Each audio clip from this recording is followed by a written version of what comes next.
Hello, my friend. Tonight we dim the lights and step back in time, slipping silently through the shadows of ancient Egypt. We're not here to see the Great Pyramids or the gold masks. Not tonight. Instead, we're going to steal a peek into a much more private and, frankly, more dangerous place, the royal harem of the pharaohs. Picture yourself there now, the warm, thick air scented with lotus blossoms and sandalwood, the hushed murmur of women's voices echoing softly from behind impossibly tall limestone walls. You can hear the distant, rhythmic clang of a blacksmith working somewhere far away. But inside here, time seems to slow down to a crawl, measured only by the changing light on the polished floors and the rustle of fine linen. It's a world of immense luxury, yes, but also one of hidden anxieties and cutthroat ambition. You probably won't survive this world, not with your modern sensibilities, but that's okay. We're just here to watch.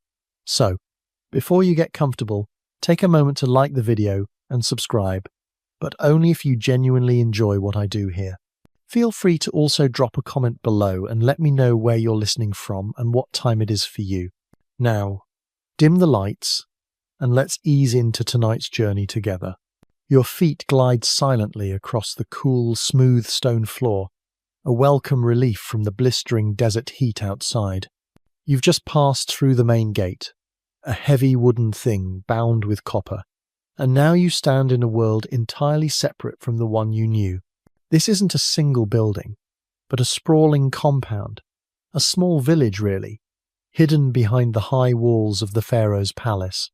Imagine a series of smaller houses, courtyards filled with date palms and flowering bushes, and winding walkways that all lead back to a central, more opulent structure.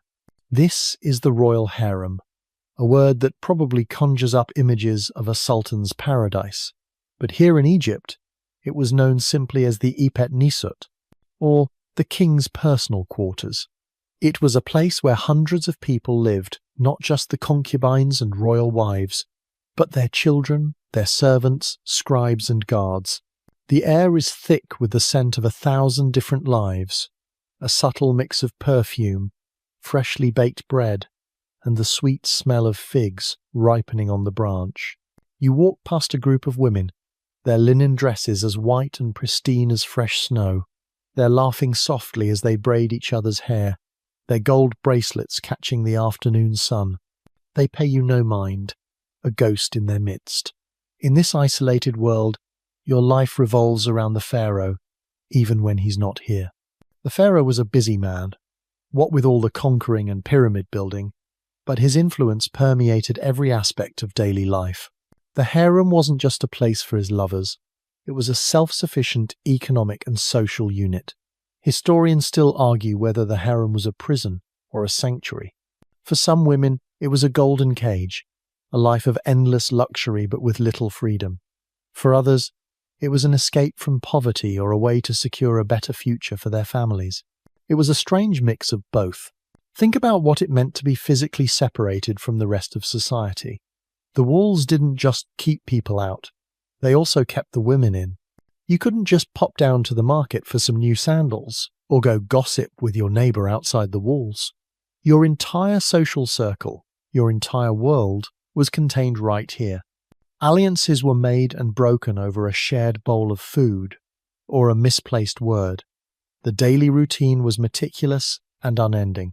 You would wake with the sun, perform your morning ablutions, and then likely head to a workshop. The women here were not idle.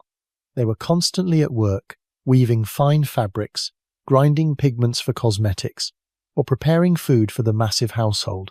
It was a well-oiled machine, and everyone had a role to play.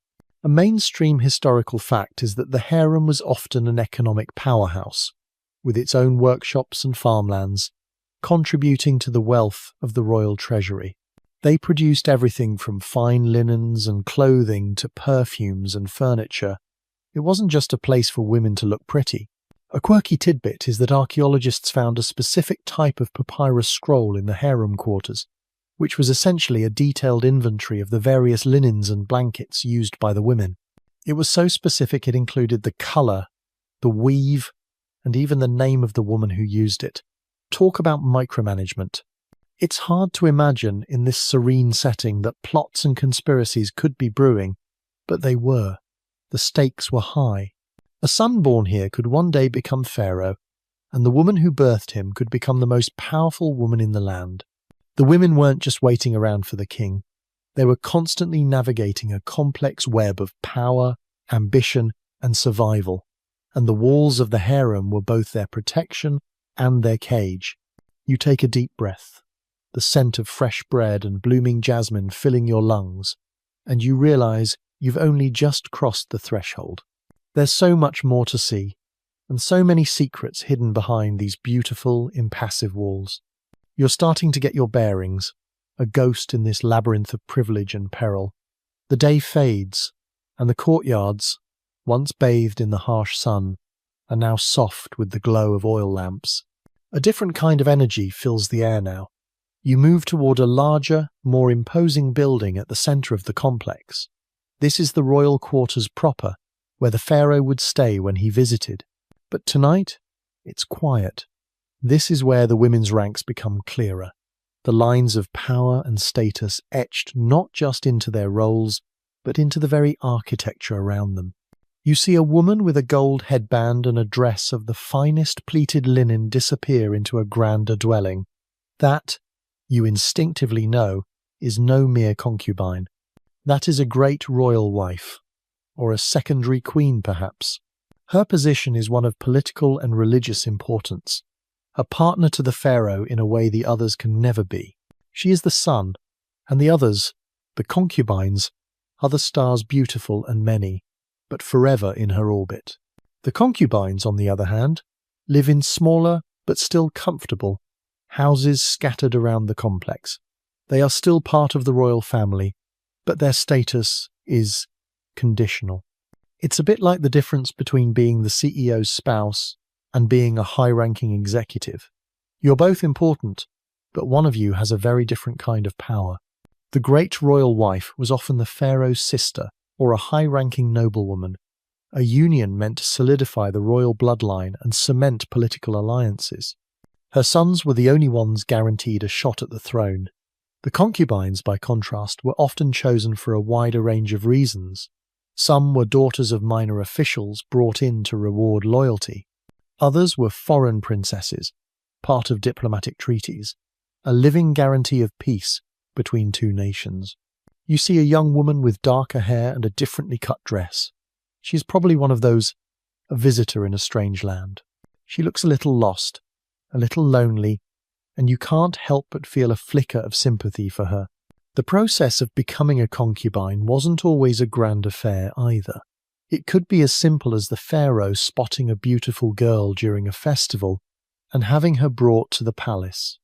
It's a bit like being talent scouted by a record label, but with much higher stakes and no option to say no. A mainstream historical fact is that many concubines' names are recorded on papyrus and ostraca, pottery shards used for writing, not because of their royal status, but because they received rations of food or linen from the palace stores. Their existence is often revealed through the mundane bureaucracy of running a massive household.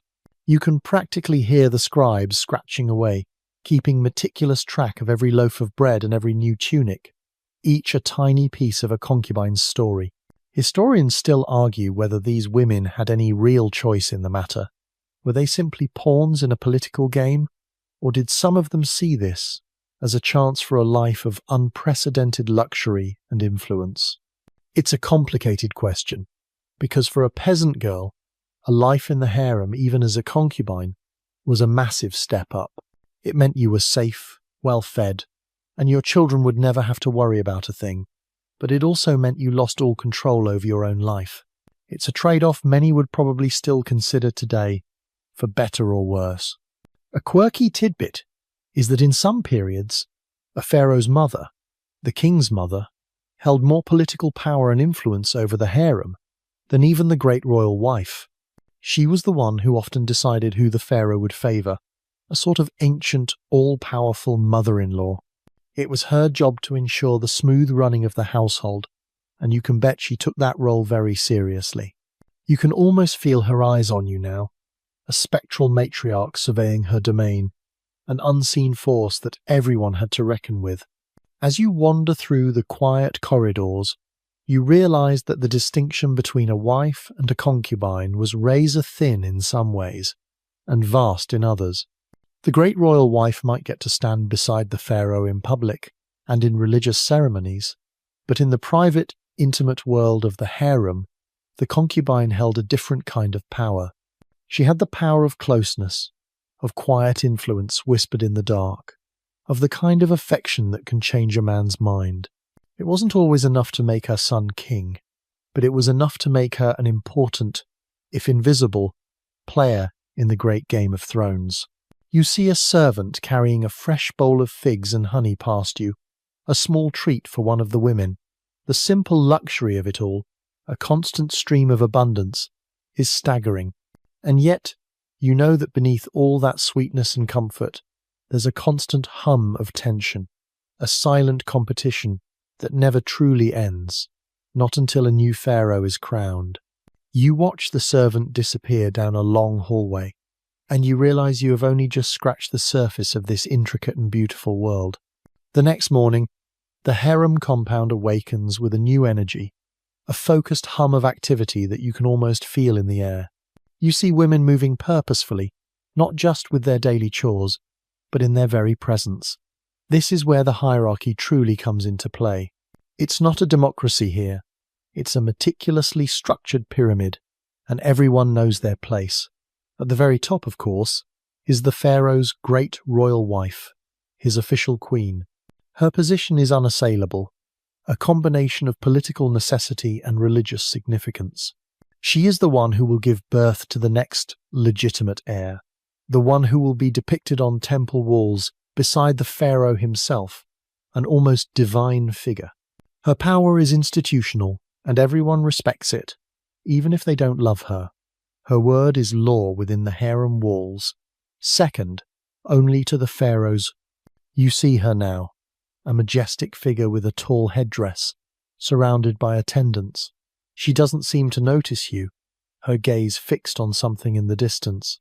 Below her are the secondary wives, women of noble birth or foreign princesses who, while not as powerful as the great royal wife, still held significant status. Their children were often considered for important roles in the court, and they commanded a small entourage of their own servants and attendants. Their living quarters were just a step down from the queen's, still beautiful and luxurious, but without the same level of grandeur. Then you have the concubines. They were the most numerous group, and their status varied wildly. Some were the daughters of high-ranking officials, others were talented musicians or dancers, and some, like that lost-looking young woman you saw yesterday, were gifts from foreign kings. Their purpose was to be companions and provide sons for the pharaoh, and their social standing depended almost entirely on his favour. This is where the real competition lies, in the subtle battle for the pharaoh's attention. You notice a group of concubines together, laughing and talking. They aren't all rivals.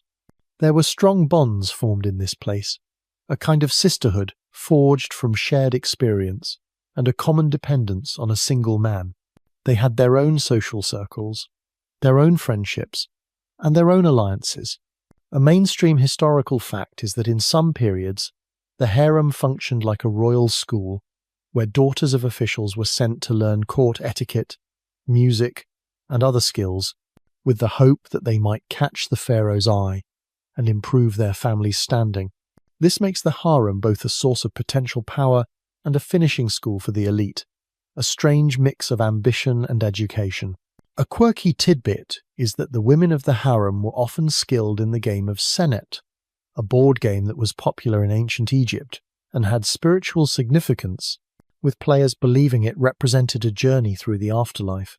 Imagine the hushed games in the evenings, played with beautiful carved pieces, a silent, strategic battle for dominance that mirrored the real-life struggles of the women themselves. Historians still argue whether the pharaoh's visits to the harem were primarily for pleasure, or if they were also a time for him to gather intelligence from the women who, with their diverse backgrounds and connections, could be his eyes and ears into the affairs of the kingdom.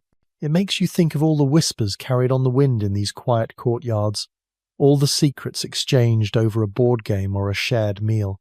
You watch as a young woman with a beautiful smile, a concubine from a minor official's family, plays with her toddler son in a courtyard. The boy has his father's strong jawline and his mother's kind eyes. The child's existence grants her a certain level of security, a slightly more solid position in the ever-shifting sands of the harem's social structure. As a mother, she is no longer just a concubine. She is a mother to a royal child, a potential prince. This gives her a small measure of power, a feeling of hope that her son might be chosen for a significant role. The entire hierarchy, from the great royal wife down to the newest arrival, is a constant, delicate balancing act. You see it in the way they greet each other, the small bows and polite smiles, the hidden meanings in every gesture. It's a performance, a never-ending play where everyone is an actor, and the pharaoh is the only audience that matters. You see a woman, a bit older than the rest, her face etched with a quiet dignity, teaching a younger concubine how to apply kohl around her eyes. It's a passing of knowledge, a shared skill, in a world where shared skills were a form of currency. This silent, unspoken community is as much a part of the harem's life as the lavish luxury and the underlying tension. It's a beautiful, complex, and sometimes terrifying world, and you are just beginning to understand its secrets. As you continue your ethereal walk through the palace, you realize that not all concubines enter the harem through the same gilded door. There wasn't a single path to this life. There were many, each with its own story, its own set of hopes and heartbreaks. One of the most common ways a woman would find herself here was through diplomatic exchange. Imagine yourself as a princess from a neighbouring kingdom, perhaps from Mitanni or Babylonia, a land you've only ever seen in tapestries and scrolls. Your father, the king, needs an alliance with Egypt, needs its gold, its grain, its military might. The pharaoh sends messengers, and a deal is struck. You are not a wife, not a queen in the way the great royal wife is, but a diplomatic gift, a living testament to a treaty. You see a young woman, perhaps an Ethiopian princess, her skin a deep, rich brown, her clothes unlike the linen worn by the other women. She's talking to a group of Egyptian concubines, but her gestures are slightly different, her accent musical and foreign. For her, this life is a sacrifice, a duty to her kingdom. She's here to ensure peace, to keep the pharaoh's favour, and to hopefully produce a child who could one day be a prince, a bridge between two nations. She has her own attendants, her own customs, but she is, in a way, a permanent tourist. A mainstream historical fact is that such diplomatic marriages and exchanges were incredibly common in the New Kingdom, with pharaohs like Amenhotep III and Akhenaten receiving women from as far as the Near East. The records, often written on clay tablets known as the Amarna letters, detail the lavish dowries and the diplomatic niceties surrounding these exchanges. Then there were the local women, those from within Egypt's own borders. Some were the daughters of wealthy officials, offered to the pharaoh as a sign of loyalty and to strengthen the family's ties to the throne. For a family of scribes or a high-ranking priest, having a daughter in the royal harem was a massive coup, a guarantee of future prestige and wealth. It was a bit like getting your child into an Ivy League school, but with much more serious political implications. The concubines who came from these backgrounds often had a leg up on the foreign women, as they understood the language, the customs, and the intricate web of court politics from day one. You can almost feel their confidence, their easy movement through the halls, knowing they were, in some small way, at home. The quirky tidbit is that some concubines were not of noble birth at all, but were chosen for their exceptional skills. Perhaps a girl was a particularly talented musician, or a dancer who captivated the pharaoh at a festival, or a weaver who created such fine linen it was said to be like spun spider silk. These women were not just there to be beautiful, they were there to be talented, to bring a unique skill to the pharaoh's court. Their rise to the harem was a rags-to-riches story, a testament to the fact that in ancient Egypt, sometimes talent could transcend social class. It adds a whole new layer to the word concubine. Historians still argue whether the pharaoh's choice of concubines was purely political and transactional, or if personal affection and attraction also played a significant role. Did he genuinely fall for the talented dancer, or was her presence just a way to reward a clever artisan? It's a question we'll never truly answer, but it's fun to imagine a love story in the midst of all this political manoeuvring. You walk past a group of concubines receiving instruction from an older woman, a former royal governess now in charge of the harem's education. She's teaching them a new song, and their voices, though soft, are perfectly in tune. This is not just a place of leisure, it's a place of constant refinement.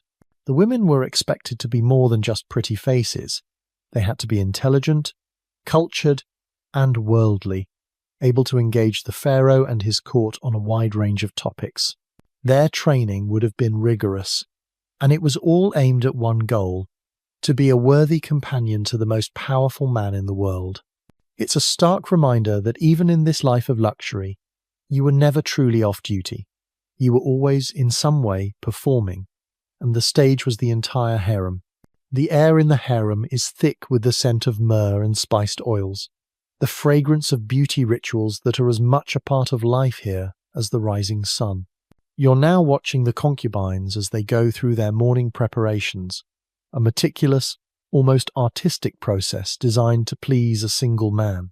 It's here that you understand the art of royal seduction wasn't a reckless, spontaneous thing. It was a carefully honed craft. The women were not just pretty faces. They were trained to be masters of allure, their every movement, every glance, a tool in their subtle arsenal. Imagine yourself sitting in a small, tiled room, a servant carefully applying kohl to your eyelids, a dark, rich line that makes your eyes seem larger, more luminous. This wasn't just makeup. It was a form of protection against the sun and a symbol of your status. The women's beauty was a public statement, a reflection of the pharaoh's wealth and power. Their training began with something as simple as etiquette.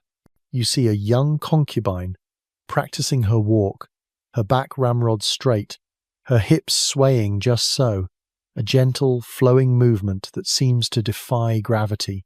She's learning how to hold her head, how to speak in a soft, musical voice, how to enter a room and command a quiet presence without saying a word. These weren't just social graces.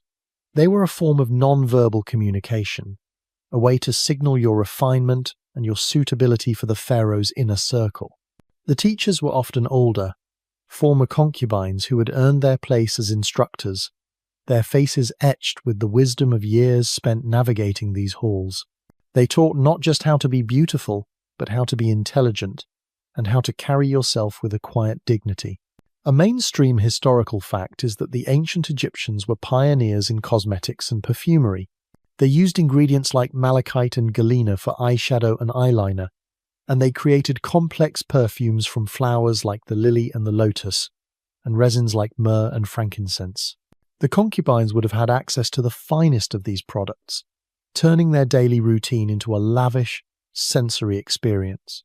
Their skin would have been oiled and perfumed, their hair braided and adorned with flowers and golden beads, each detail carefully considered to present the perfect image of beauty and grace. Beyond the cosmetics, the concubines were also trained in the performing arts. Music was a huge part of court life, and you can hear the soft strumming of a harp coming from a nearby courtyard, accompanied by a woman's melodic singing.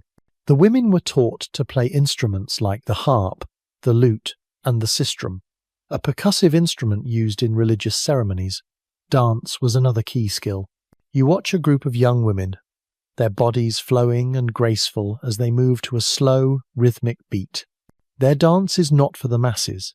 It's a private performance, a form of intimate entertainment for the pharaoh and his closest companions.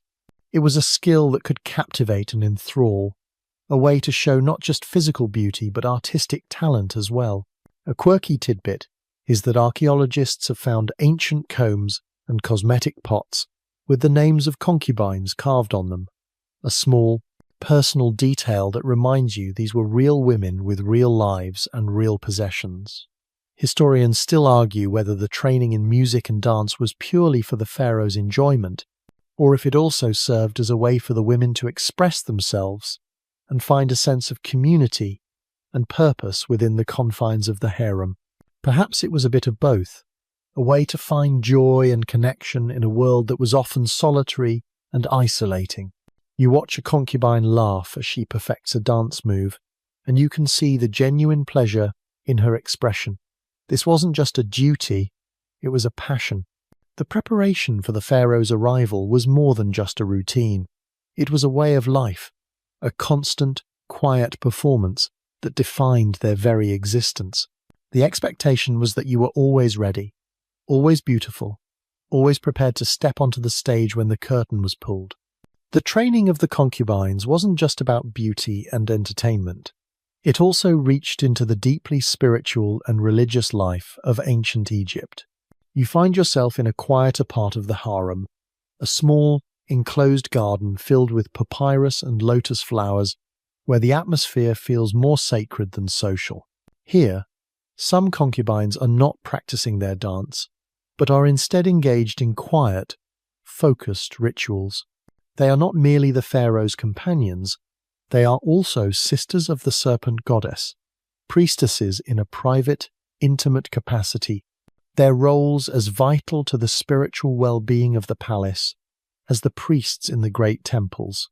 The serpent goddess, Wadjet, was a symbol of royal power and protection, and the women of the harem, in a way, served as her living vessels, a tangible connection between the pharaoh and the divine. You see a woman carefully arranging offerings on a small clay altar, a tiny loaf of bread, a bowl of milk, a single, perfect lotus blossom. She whispers a prayer, her voice low and reverent. Her job isn't to lead great public ceremonies, but to perform daily rituals for the protection and prosperity of the pharaoh and his family. The harem, as a microcosm of the kingdom, required its own spiritual upkeep, its own daily acts of devotion. These women were responsible for ensuring that the gods and goddesses smiled upon the royal family, that the pharaoh's health and power remained strong. It was a role of immense responsibility, a quiet weight on their shoulders that transcended the more superficial aspects of their lives. A mainstream historical fact is that women in ancient Egypt, particularly those in the royal family, held prominent roles as priestesses and devotees in various cults, particularly those of goddesses like Hathor and Isis. This spiritual authority often gave them power and influence that wasn't always obvious from their social standing alone. A quirky tidbit is that some papyri hint at the concubines being involved in rituals intended to ward off evil spirits or bad omens from the pharaoh's personal quarters. They would sing special chants and use specific incense to cleanse the space, a kind of ancient spiritual housekeeping. It's an image that's both beautiful and a little bit strange, picturing these women so often associated with pleasure and luxury, also serving as protectors against unseen supernatural forces. It adds a whole new dimension to their hidden lives. Historians still argue whether these religious duties were a genuine source of power for the women, or if they were just another tool to ensure their loyalty and control within the harem. Were they truly revered for their connection to the divine, or were they simply performing a prescribed role? You watch as a young concubine carefully lights a stick of incense, the smoke curling up into the still morning air. She's focused and serious, her face a mask of quiet determination. For a woman who might have come from a humble background, this spiritual role would have been a profound source of dignity and purpose. It was a way to feel important, to feel that her contributions mattered, not just to the pharaoh's pleasure, but to the very fabric of the kingdom's spiritual life. She isn't just a beautiful face, she is a conduit to the gods, a guardian of the royal family's soul. This role also provided a sense of community. The women who performed these rituals together would have shared a bond, a sacred trust that set them apart from the others. They were united by something deeper than just their shared residence. They were united by their shared faith and their service to the gods. As you stand in the quiet garden, you realize that the Pharaoh's harem was far more than just a place of earthly delights. It was a spiritual center, a place where the sacred and the profane lived side by side, where the pursuit of beauty and pleasure was balanced by a deep, unwavering commitment to the gods. The concubines were not just the stars in the Pharaoh's sky, they were also the priestesses who tended to the spiritual fire, ensuring it never went out. This hidden life of faith and devotion is perhaps one of the most surprising and beautiful secrets of all, a testament to the fact that even in the shadows of the throne, these women found a way to be more than just their titles.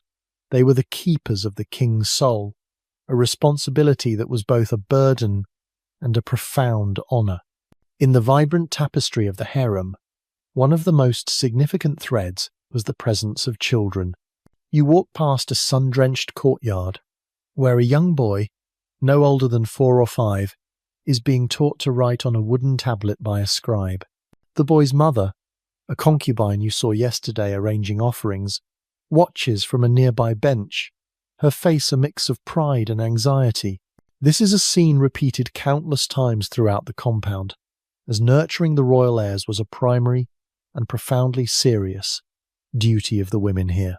While the great royal wife's sons were the main contenders for the throne, the children of concubines were not without their own destinies. A son born to a concubine was still a son of the pharaoh, and his potential was immense. He might not become king, but he could become a high-ranking official, a powerful priest, or a military general.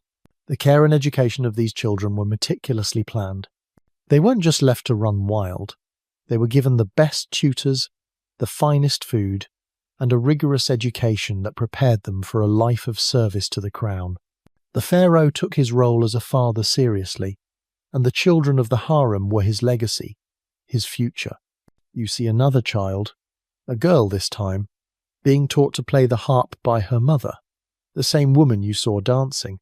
She's small, but her fingers are already deft on the strings, and the sound is surprisingly sweet. The education was not just for the boys. The daughters of the pharaoh were also taught music, literature, and the complex social graces of the court, preparing them for influential marriages that would strengthen the kingdom's alliances. A mainstream historical fact is that in some dynasties, a pharaoh might not have had a surviving son with his great royal wife, and in those cases, a son born to a concubine could indeed be chosen as the heir. The succession was not always a neat, straightforward affair, and the children of the harem were a vital insurance policy, a reserve of royal blood in case of a crisis. This knowledge would have hung in the air, a source of both hope and deep-seated rivalry among the women. Every boy was a potential king, every mother a potential queen, at least in her own mind.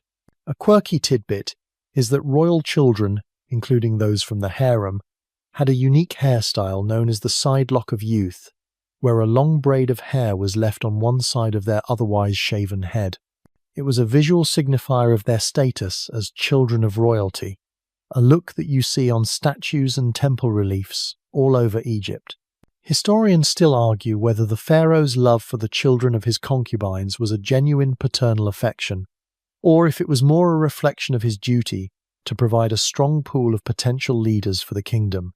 It's easy to see the children as pawns in a political game, but watching that mother's proud face, you can't help but wonder if there wasn't a great deal of real, heartfelt love in these private quarters. The children were raised not just by their mothers, but by a large community of nannies, wet nurses, and tutors, all of whom were part of the harem's vast support network. The mothers, in their role as caregivers, had a unique kind of power. They were the ones who shaped the pharaoh's children, the ones who whispered words of wisdom and ambition into their ears. They had access to their sons and daughters in a way the pharaoh often did not, what with his many duties and responsibilities. The women of the harem were not just mothers, they were also educators, mentors, and the keepers of the royal family's future. Their contribution to the royal line was invaluable, and it was a source of great pride. For a concubine, bearing the pharaoh a child, especially a son, was her greatest achievement, a way to move from the shadows into the light, to secure her place and her future in this complex world. You watch the young boy struggle with his stylus, his mother encouraging him with a soft, gentle voice, and you see not just a boy learning to write, but a future being forged, a destiny being shaped by the hidden hands of the harem. The children were the living legacy of the concubines, their ultimate gift to the kingdom, and their greatest hope for a brighter future. The day is warm and still, but there is a palpable tension in the air, a whisper of intrigue that seems to seep from the very stones of the palace. You are now standing outside a room where a group of the pharaoh's advisors are meeting, their voices low and urgent. You can't hear what they are saying, but you know that the pharaoh's court was a snake pit of political maneuvering, and even in this secluded sanctuary, the women of the harem were not immune. In fact, some of them were at the very heart of the game. For a concubine, her official status was low, but her unofficial influence could be immense. This is where we learn about the power of a whisper in the throne room. A concubine, through her intimate relationship with the pharaoh, had access that no advisor or minister could ever hope for. She could speak to him in moments of quiet reflection, in the soft twilight hours when the rigid formalities of court were put aside. Imagine her lying beside the pharaoh, her fingers tracing the lines on his hand. She is not a politician, not a general, but she has a unique perspective. She knows about the grievances of her family back home, the complaints of the local artisans, the concerns of her foreign homeland. She can share these things with him, not as a formal report, but as a casual piece of gossip, a story told in the darkness. "My father says the harvest was poor this year in his district, my lord," she might say. The people are worried. The pharaoh, tired from a long day of official business, might not even realize he is being given a political briefing, but the seed of information is planted. This subtle, almost invisible influence was a way for these women to exercise power in a society where they were otherwise powerless. They were the king's eyes and ears, his private intelligence network, a constant source of information that bypassed the official channels. A mainstream historical fact is that in some cases, the influence of a concubine could be so great that her sons were favoured over those of the great royal wife. Queen Tiye, the mother of Akhenaten, started her life as a secondary wife of Amenhotep III, but her influence was so profound that she was eventually elevated to a status of immense power, even appearing on monuments beside her husband. Her story shows that a woman's power was not always dictated by her initial title, but by her intelligence and her ability to capture the king's favour. A quirky tidbit is that archaeologists have discovered letters written by concubines to their families, often containing hints of court gossip and political intrigue. They were not just writing home to say hello, they were passing on information, acting as a link between the palace and the outside world. This makes the women of the harem a kind of ancient news network, and the letters themselves are a fascinating window into their hidden lives. Historians still argue whether a pharaoh was ever truly controlled by a concubine's influence, or if he was simply a shrewd ruler who used these women as a source of diverse information. Did he listen to them because he loved them, or because he was using them as a way to circumvent his potentially corrupt advisors? It's a classic question of love versus politics, and the answer is probably a messy mix of both.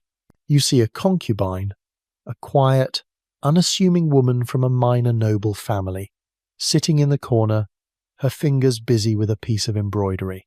She seems harmless enough, but you know that she has the ear of the pharaoh, and her opinion carries a weight that the men in the council meeting could only dream of. The real power in the harem wasn't always loud or obvious.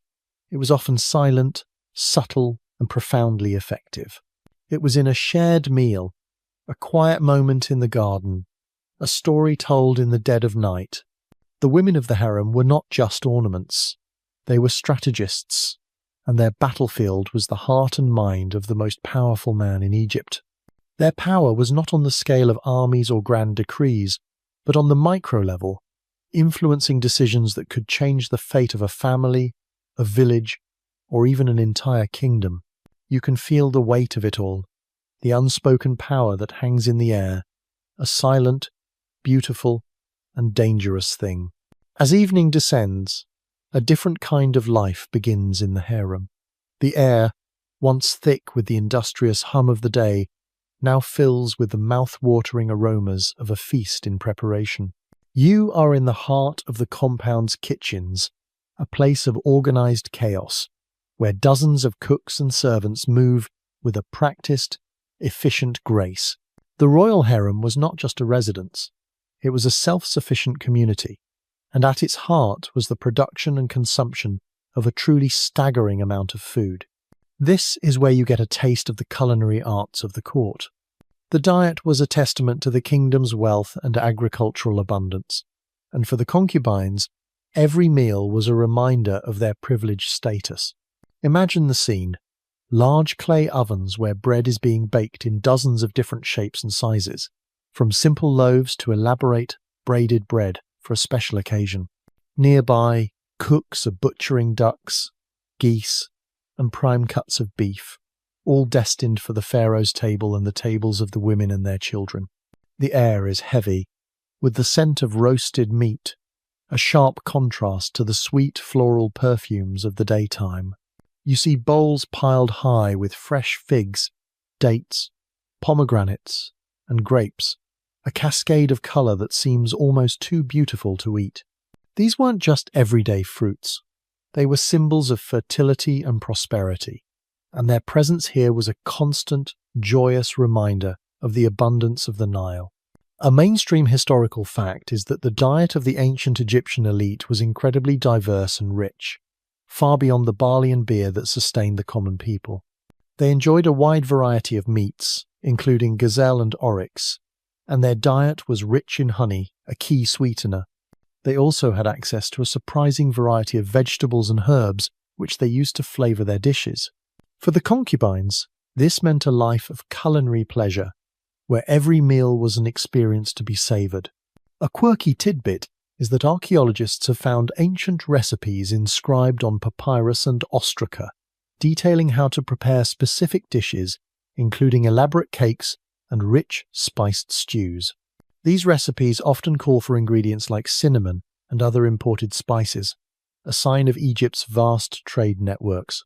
It makes you realize that these women were eating meals that were not just delicious, but were also a kind of living history, a blend of local flavors and international influences. Historians still argue whether the feasting in the harem was purely for pleasure, or if it also served a deeper social purpose. Was it a way for the concubines to bond, to form alliances over a shared meal? Or was it another form of controlled performance, a way for the pharaoh to display his wealth and generosity to his subjects? You can almost picture them at a table, a dozen or so women, their conversation light, their laughter tinkling like small bells, but beneath it all, there's a subtle competition. Who received the best cut of meat? Who was served the finest wine? The food wasn't just sustenance, it was a reflection of your status, a silent sign of the pharaoh's favour. You watch as a servant carries a platter of freshly roasted quail past you, the smell almost overwhelming in its deliciousness. The concubines were not just consumers of this food, they were also, in a way, its curators. They would have given instructions to the cooks, requested specific dishes, and overseen the meals for their children. The feasts in the harem were more than just meals. They were events. On special occasions, musicians would play, dancers would perform, and the finest wines would be poured. These were moments of shared joy, but also moments of quiet observation. It was a time to see who was favoured, who was not, and who was sitting closest to the pharaoh's chair. The food, in all its richness and variety, was a symbol of their lives here, beautiful, abundant, and utterly dependent on the will of a single man.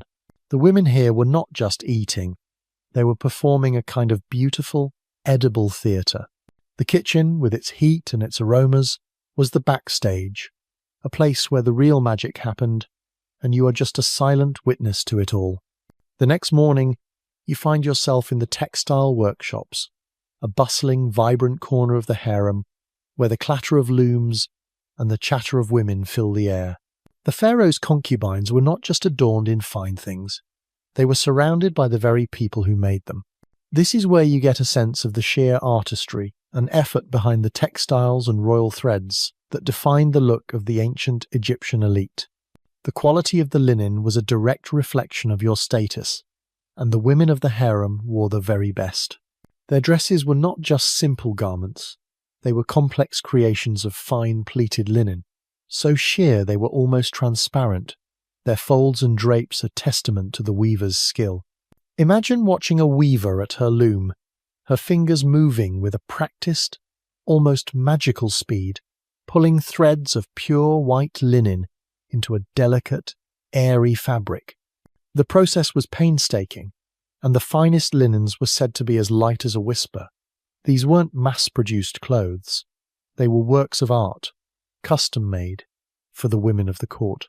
A mainstream historical fact is that ancient Egyptian linen was so finely woven that some pieces had a thread count comparable to modern-day high-quality fabrics, and they were often used as burial shrouds for the elite because of their purity.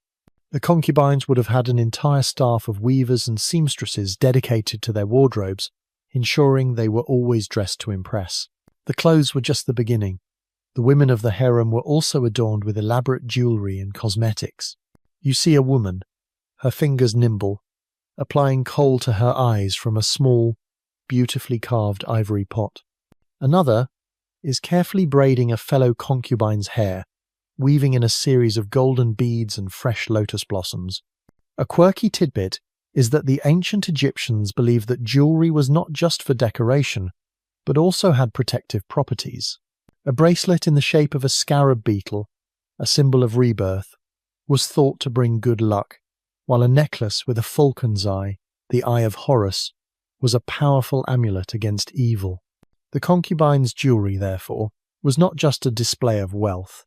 It was also a collection of personal talismans, a silent, beautiful form of protection in a world full of unseen dangers. The use of perfume was also a key part of their daily routine. You can smell the subtle, intoxicating fragrance of myrrh and jasmine as you walk past a group of women. The perfumes were not just for scent. They were a symbol of cleanliness, purity, and status. Historians still argue whether the elaborate beauty rituals of the harem were a form of self-expression for the women, or if they were just another expectation, another box to tick in the long list of duties that came with being a concubine. Did they enjoy the process of adorning themselves, or was it just a performance for the pharaoh's benefit? It's a question we'll never truly know the answer to, but watching the joy on a woman's face as she looks at her new necklace, you can't help but feel that there was a great deal of personal pleasure in it all. The clothes and cosmetics also served as a way to distinguish the different ranks within the harem. The great royal wife would wear a specific headdress, a symbol of her unique status, while a concubine might wear a simpler, but no less beautiful, circlet of gold. The different styles of jewellery and makeup were a kind of visual language, a way to communicate your place in the social order without saying a word. The women of the harem were living works of art, their bodies and clothes a canvas for the best that ancient Egypt had to offer. Their appearance was a constant, silent reminder of their privilege, a beautiful but rigid box that they were expected to fit into. The entire process of getting ready for the day was a kind of ritual, a daily act of transformation that turned them from ordinary women into living symbols of the pharaoh's power and wealth. Their beauty was not their own, it was a reflection of the man who owned it, and in a way, it was a beautiful gilded cage, all its own. The beautiful, tranquil facade of the harem is a carefully constructed illusion. Beneath the placid surface of polite smiles and harmonious routines, there's a constant, low-level hum of tension. You can feel it in the air as you walk through the courtyards, a silent, unspoken energy that permeates every interaction. This is the world of gossip, secrets, and intrigue. With so many women living in close proximity, all vying for the attention and favour of a single man, it was inevitable that a complex social web of rivalries and alliances would form. The harem was a theatre of constant, quiet drama, a soap opera played out in the halls of power, where every word, every gesture, and every gift had a hidden meaning. Imagine yourself sitting in a quiet corner of the garden, pretending to read a papyrus scroll. You hear two concubines talking in hushed tones nearby. One complains that the other's son was given a better tunic than her own, a seemingly trivial detail that, in this world, is a grave insult. The first woman's voice is soft, but her eyes are hard. You realize that a simple argument over a tunic is really an argument over status, over the pharaoh's affection, and over the future of their children. The seemingly small things were, in fact, the biggest things of all. Alliances were not based on love or friendship, but on mutual need. Two concubines from the same foreign land would stick together, a shared cultural background, a powerful bond against the sea of Egyptian women. Two women whose children were close in age might also become allies, united in their desire to see their sons rise to positions of power. A mainstream historical fact is that the most famous example of harem intrigue is the harem conspiracy against Pharaoh Ramesses III. A secondary wife, Ta, plotted to have her son, Pentar, take the throne by assassinating the pharaoh. The conspiracy involved a number of high-ranking officials and concubines, and it showed just how deep the rivalries and ambitions within the harem could run. It wasn't just petty gossip, it was a matter of life and death, and it proved that the women of the harem were far from passive figures. They were active, ambitious players in the Game of Thrones, and they were willing to do whatever it took to secure a future for themselves and their children. A quirky tidbit is that archaeologists have discovered ostraca, pottery shards used for writing notes, in the harem quarters with what appear to be short, angry messages between women. These are the ancient equivalent of angry texts, a tangible sign that the interpersonal drama of the harem was very, very real. Historians still argue whether the pharaoh encouraged this sense of competition among the women, or if he was simply too busy with the affairs of state to care. Was the intrigue a byproduct of the system, or was it a feature, a way to keep the women busy and dependent on his favour? The answer is likely a bit of both. The pharaoh might have been oblivious, but the women themselves were playing a high-stakes game, and the currency was the pharaoh's affection. You see a new concubine, a young woman who has just arrived, and you can feel the eyes of the other women on her, assessing her, judging her, trying to figure out where she fits into the hierarchy. She is a new piece on the board, a new variable in a complex equation.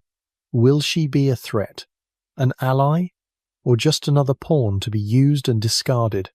The harem was a place where information was power, and gossip was the primary way that information was exchanged. A whispered rumour about the pharaoh's health, a secret about a rival's family, a tidbit about a favourite food, all of it was valuable. The women of the harem were expert strategists, and their minds were as sharp as the coal they used to line their eyes. They were a sisterhood, but they were also a battlefield, and you were just beginning to understand the rules of the game. The peaceful courtyards, the beautiful gardens, the fragrant air, it was all a mask. A beautiful deception that hid a world of cutthroat ambition and silent warfare. You are now in a shadowed corner of the harem, a small, discreet room filled with scrolls and writing implements. The atmosphere here is different, less about beauty and more about information. You realize that some of the concubines were not just the pharaoh's companions, they were his spies, his secret agents in a world of political intrigue. This is where we uncover their role as the king's eyes and ears. The pharaoh couldn't be everywhere at once, and his advisors were often busy with their own political agendas. But the women of the harem, with their diverse backgrounds and their unique access to information, were the perfect source of intelligence. They were able to gather information that no one else could. and they could deliver it in a way that was discreet and disarming. Imagine a foreign concubine, a princess from a neighbouring kingdom. She would have her own attendants, her own servants, and a constant stream of letters and messages from her home.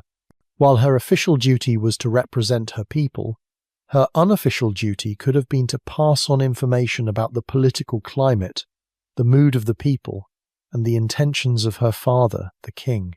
She would hear things that the official ambassadors would never hear: a whispered rumour about a planned military campaign, a secret about a rival kingdom's treaty with another nation.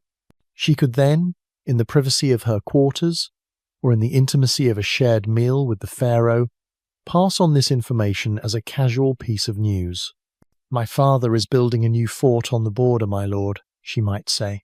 "He says it is to protect against raids, but the people are saying he is preparing for war." This kind of casual, intimate intelligence would have been invaluable to the pharaoh, and it would have given these women a certain amount of leverage and respect, a sense that their opinions truly mattered. A mainstream historical fact is that the Amarna letters, a collection of clay tablets from the reign of Akhenaten, contain a number of letters from foreign rulers discussing their daughters who had been sent to Egypt as wives or concubines. These letters often contain requests for updates on the well-being of their daughters, but they also sometimes contain veiled political messages and intelligence, a kind of ancient diplomatic code. This suggests that the women of the harem were not just silent observers, they were active participants in the diplomatic and political life of the kingdom. A quirky tidbit is that some concubines were so trusted by the pharaoh that they were given the task of reading and sifting through incoming letters from around the kingdom.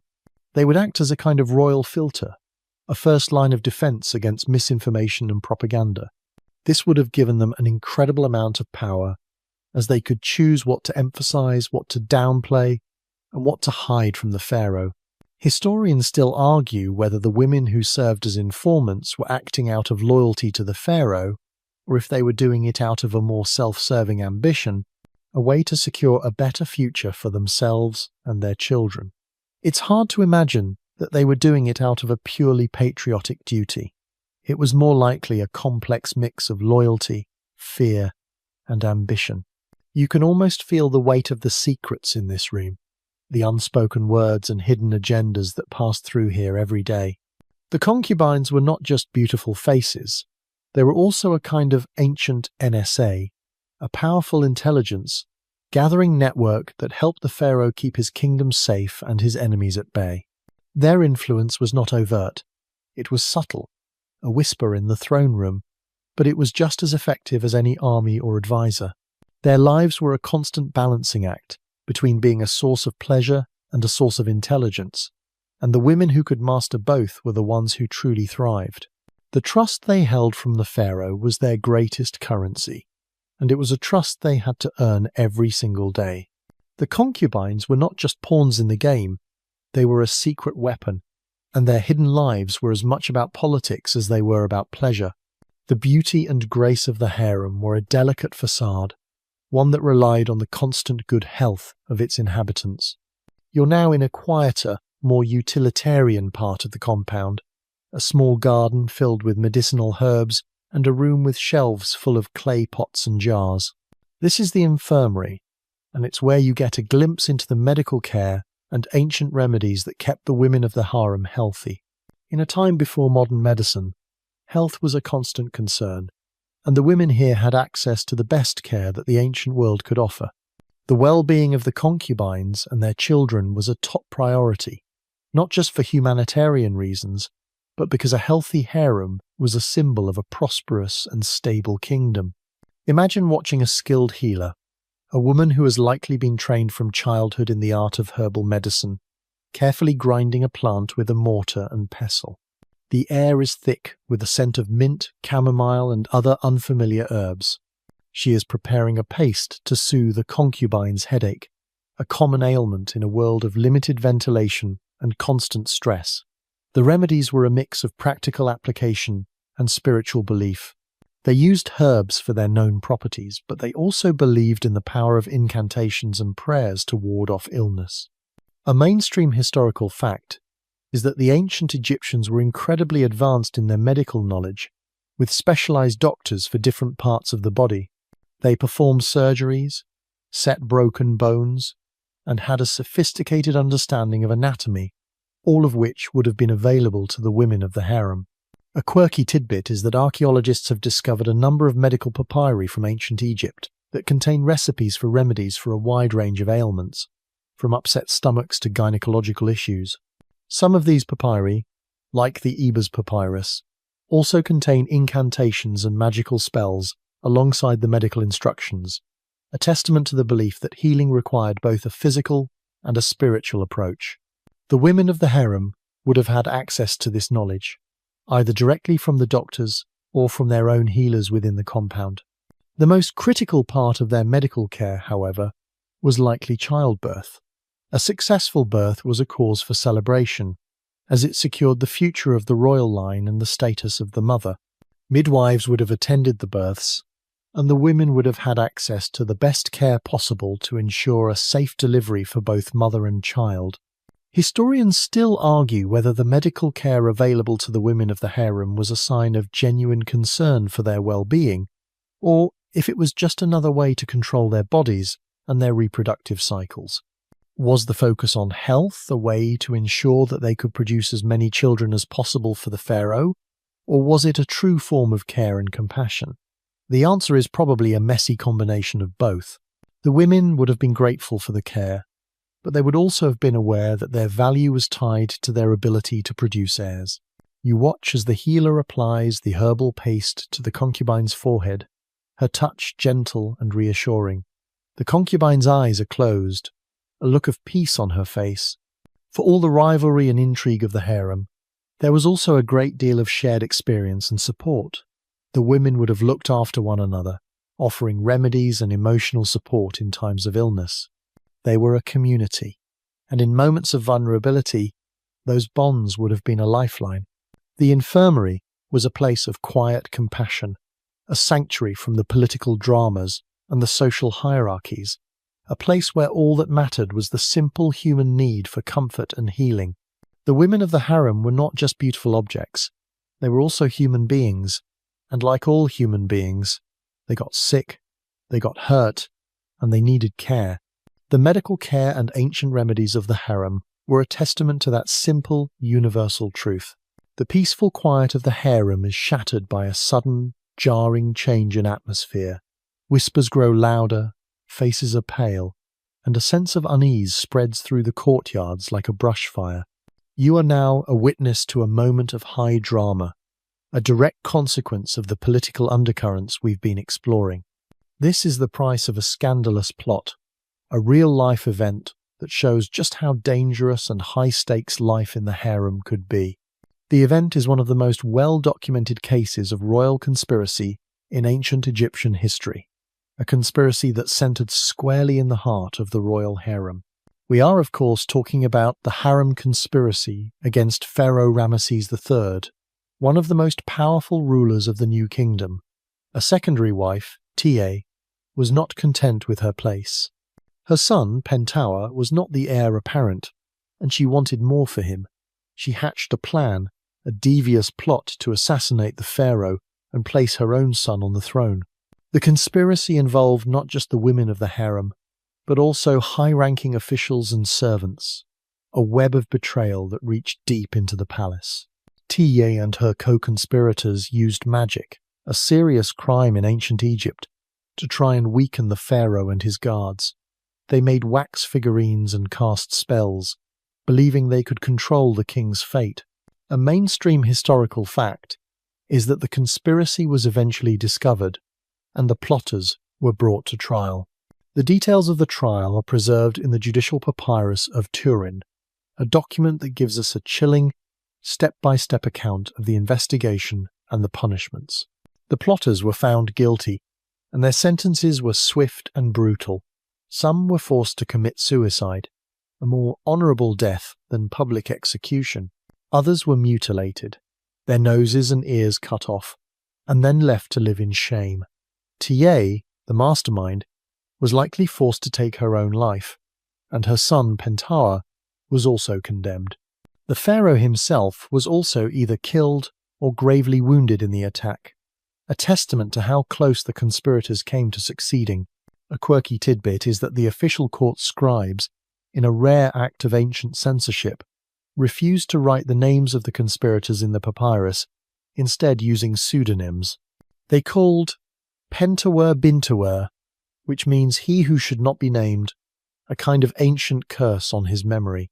This act of erasing the names was meant to ensure that the traitors would have no place in the afterlife, a punishment far worse than death for an ancient Egyptian.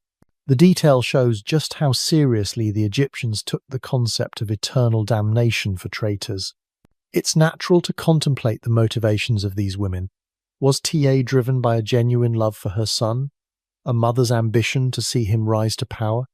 Or was it a more selfish, power-hungry desire, a need to control the kingdom through her son? The court records show her as a cold, calculating figure, but history is often written by the winners. The story of the Harem conspiracy is a stark reminder that the serene courtyards and fragrant gardens were just a thin veil. Beneath them, a struggle for power was always happening, a struggle that could turn a mother into a traitor and a palace into a crime scene. The life of a concubine, for all its luxury and privilege, was always tied to the fate of the pharaoh, and if that fate turned dark, theirs would as well.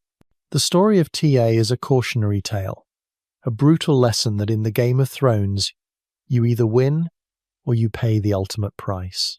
The echoes of that scandal still linger in the silent halls of the harem, a haunting reminder of the dangers that lay just beneath the surface of the gilded cage.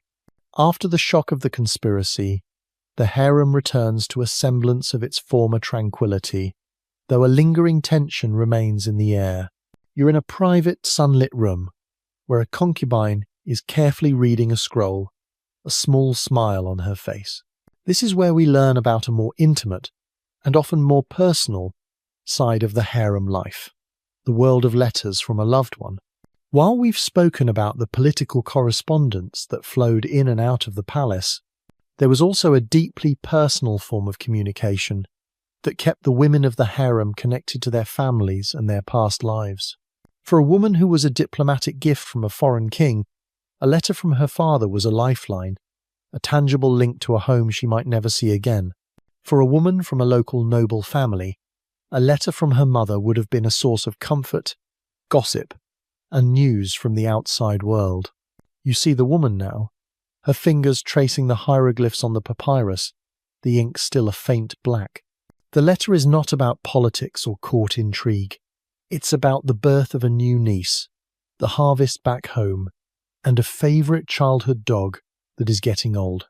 These letters were a way to maintain a sense of identity, a reminder that she was more than just a concubine. She was a daughter, a sister, an aunt. They were a precious commodity, and their arrival would have been a moment of great excitement and anticipation.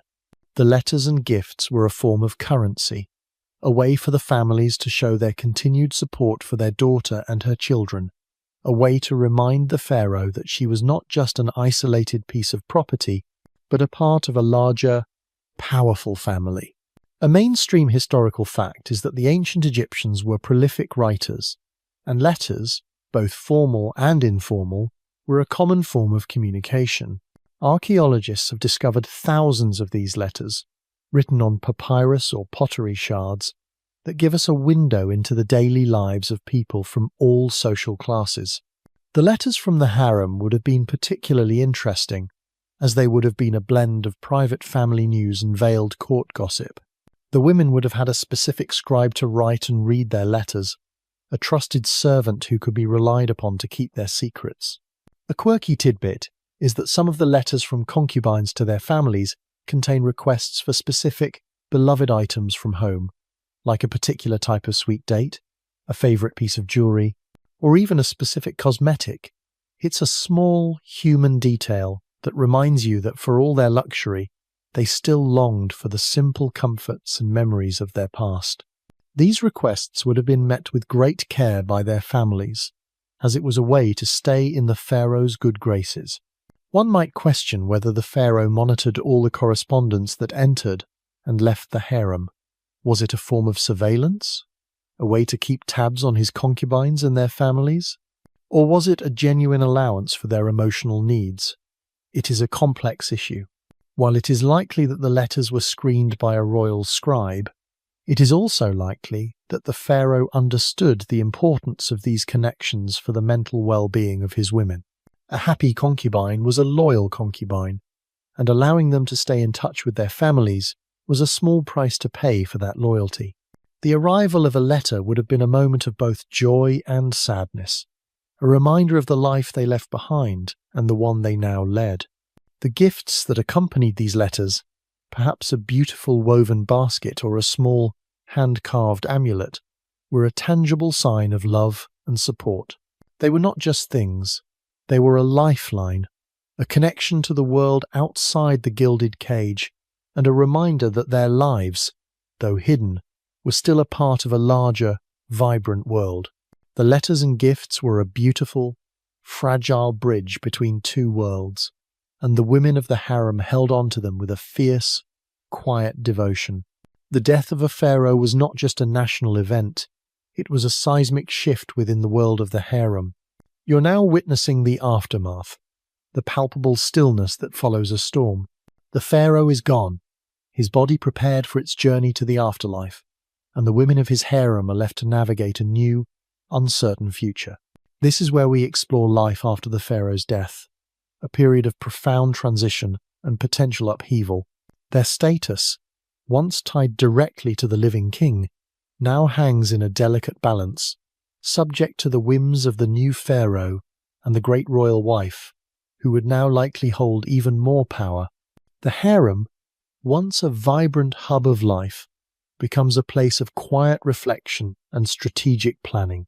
The fate of a concubine could vary dramatically depending on a number of factors. If she was a mother to the new pharaoh, she would rise to the most powerful position in the land, the king's mother. Her status would be unassailable, and she would wield immense influence over her son and the entire court. She would be the matriarch of the kingdom, a figure of both political and religious authority. You can almost feel the quiet triumph of such a woman, a lifetime of patience and ambition finally coming to fruition. But this was a rare and coveted fate. For the majority of the concubines, the path was far less certain. Many of the women, particularly those who were older or had not given birth to a son, would be allowed to retire. They might be given a small estate or a comfortable pension, a reward for their service to the crown. They would live out their days in relative comfort, a kind of gilded widowhood, their lives no longer defined by the daily demands of the harem. The children of these concubines, the young princes and princesses we've seen, would continue to be educated and cared for, their futures now in the hands of their half-brother, the new pharaoh. This shows a certain sense of stability and continuity, a recognition that the royal family, in all its complexity, was a single unit.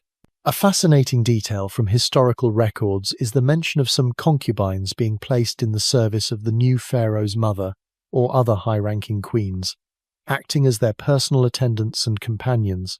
This suggests a kind of internal redistribution of the harem's population, where the women's skills and experience were still considered valuable even after the death of the man they served. It was a kind of new beginning, a way to find a new purpose within the royal family's orbit. It is worth considering whether the women mourned the pharaoh out of genuine love, or if their grief was more about the loss of their status and security. The truth, like all things in this world, is likely a complex mix. For some, the pharaoh was a beloved partner, a father to their children. For others, he was a powerful patron, and his death meant an end to their privileged life. Their mourning would have been both a sincere expression of loss and a political performance, a way to show their loyalty to the deceased king and to the new one. The death of the pharaoh was a reminder that their lives, for all their luxury, were built on a foundation of sand, and a single gust of wind could change everything. Their beauty, their talents, their ambitions, all of it was, in a way, just a temporary loan. The women of the harem were not just mourners, they were survivors, and they had to be prepared to adapt to a new world in a moment's notice. The quiet hallways of the harem, once filled with the pharaoh's presence, now echoed with the silent, uncertain footsteps of women beginning a new chapter in their hidden lives. With the pharaoh's death and the succession of a new ruler, the daily life of the children within the harem took on a renewed and critical importance. You're now a silent observer in a part of the compound dedicated entirely to the royal nursery and school. The air here is different, less perfumed, more filled with the sounds of children learning and playing. This is a look into the royal nursery and education, the heart of the future of the kingdom. The children of the pharaoh, both those of the great royal wife and the concubines, were raised together, a kind of extended royal family, all under the watchful eye of the king's mother. Imagine a large, airy room where tutors are teaching young princes and princesses to read and write hieroglyphs. The children are practicing on wooden boards coated with a thin layer of plaster, which can be easily erased and reused. The curriculum was rigorous and comprehensive. The boys, future leaders and generals, were taught military strategy, history, and the art of governance. They learned to ride chariots and to use bows, skills that would be essential for their future roles. The girls, future queens and influential women, were taught literature, music, and the complex etiquette of court life, preparing them for their own roles as consorts or high-ranking priestesses. A known fact from ancient Egyptian records is that the education of royal children was often overseen by the most respected scribes and scholars in the kingdom. The training was not just academic, it was also moral and ethical. The children were taught the principles of Ma'at, the ancient Egyptian concept of truth, justice, and cosmic order, which was the foundation of their entire society. The goal was to produce not just intelligent rulers, but virtuous ones, who would be able to maintain the delicate balance of the kingdom. It's a curious detail that the children were often taught a variety of languages, especially if their mothers were foreign princesses. This made them excellent diplomats, able to communicate directly with rulers from other lands without the need for an interpreter. The multilingual nature of the royal court was a direct result of the diversity within the harem, and it was a powerful tool for maintaining diplomatic relations. The children's play was also a part of their education. You see a group of boys playing a game that is a miniature version of a military battle, using small wooden figurines to represent soldiers. They are learning strategy and leadership, all disguised as a simple game. One might wonder if there was any animosity or rivalry between the children of the great royal wife and the children of the concubines. While it's certain that a child's birthright dictated their potential for the throne, there is a lot of evidence that they were raised with a sense of shared purpose and a bond of family. They were, after all children of the same man, and they were all being prepared for a life of service to the crown.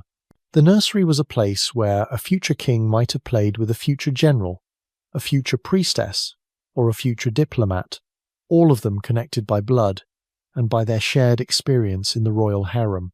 The mothers, the concubines, were deeply invested in their children's education.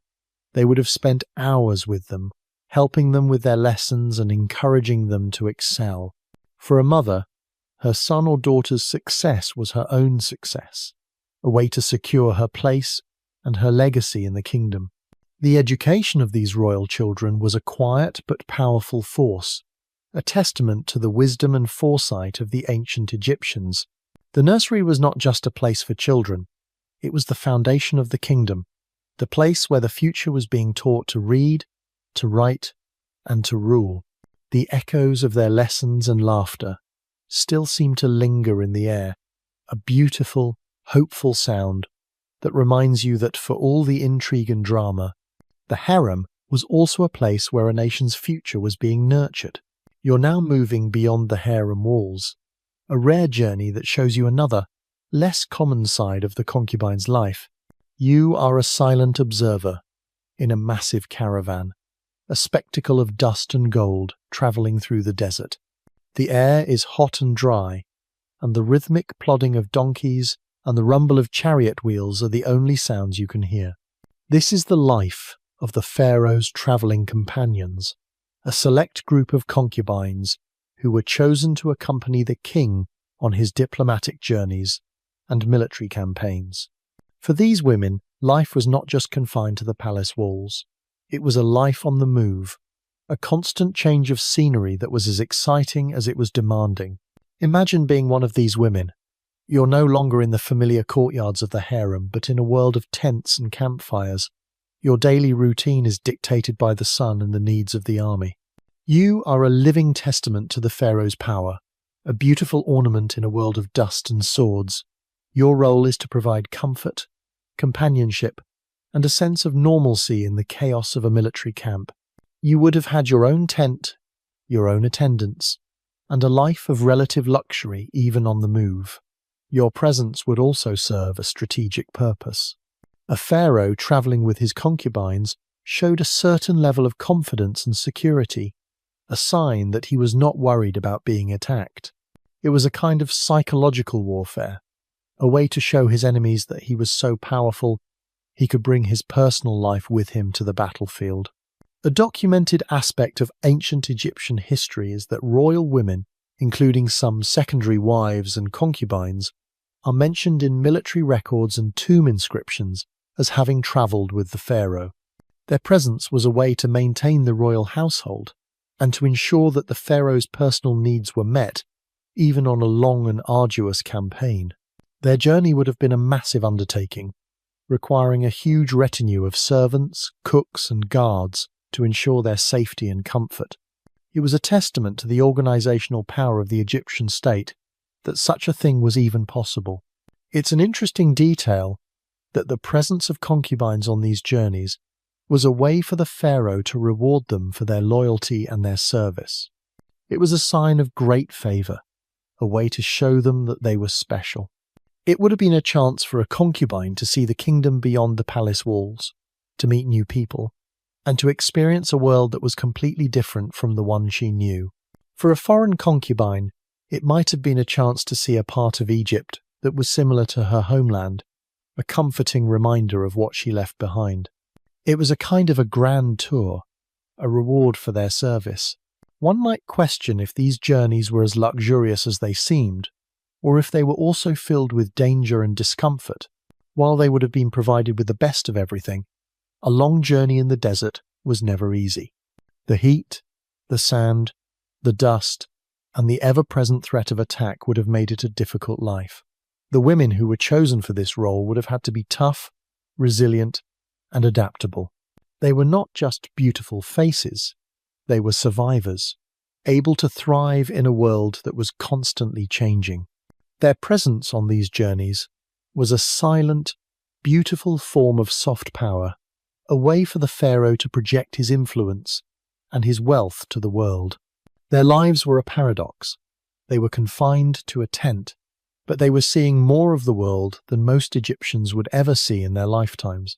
Their journey was a beautiful, dangerous adventure, a hidden life that was played out on the grand stage of the desert, and it was a testament to their strength and their resilience.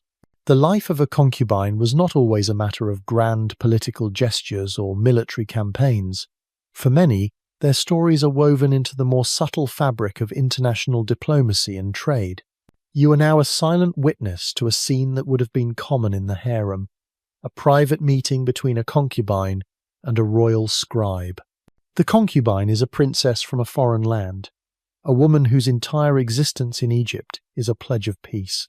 This is the world of foreign princesses and diplomatic pledges, a hidden life of quiet duty that was as important as any battle.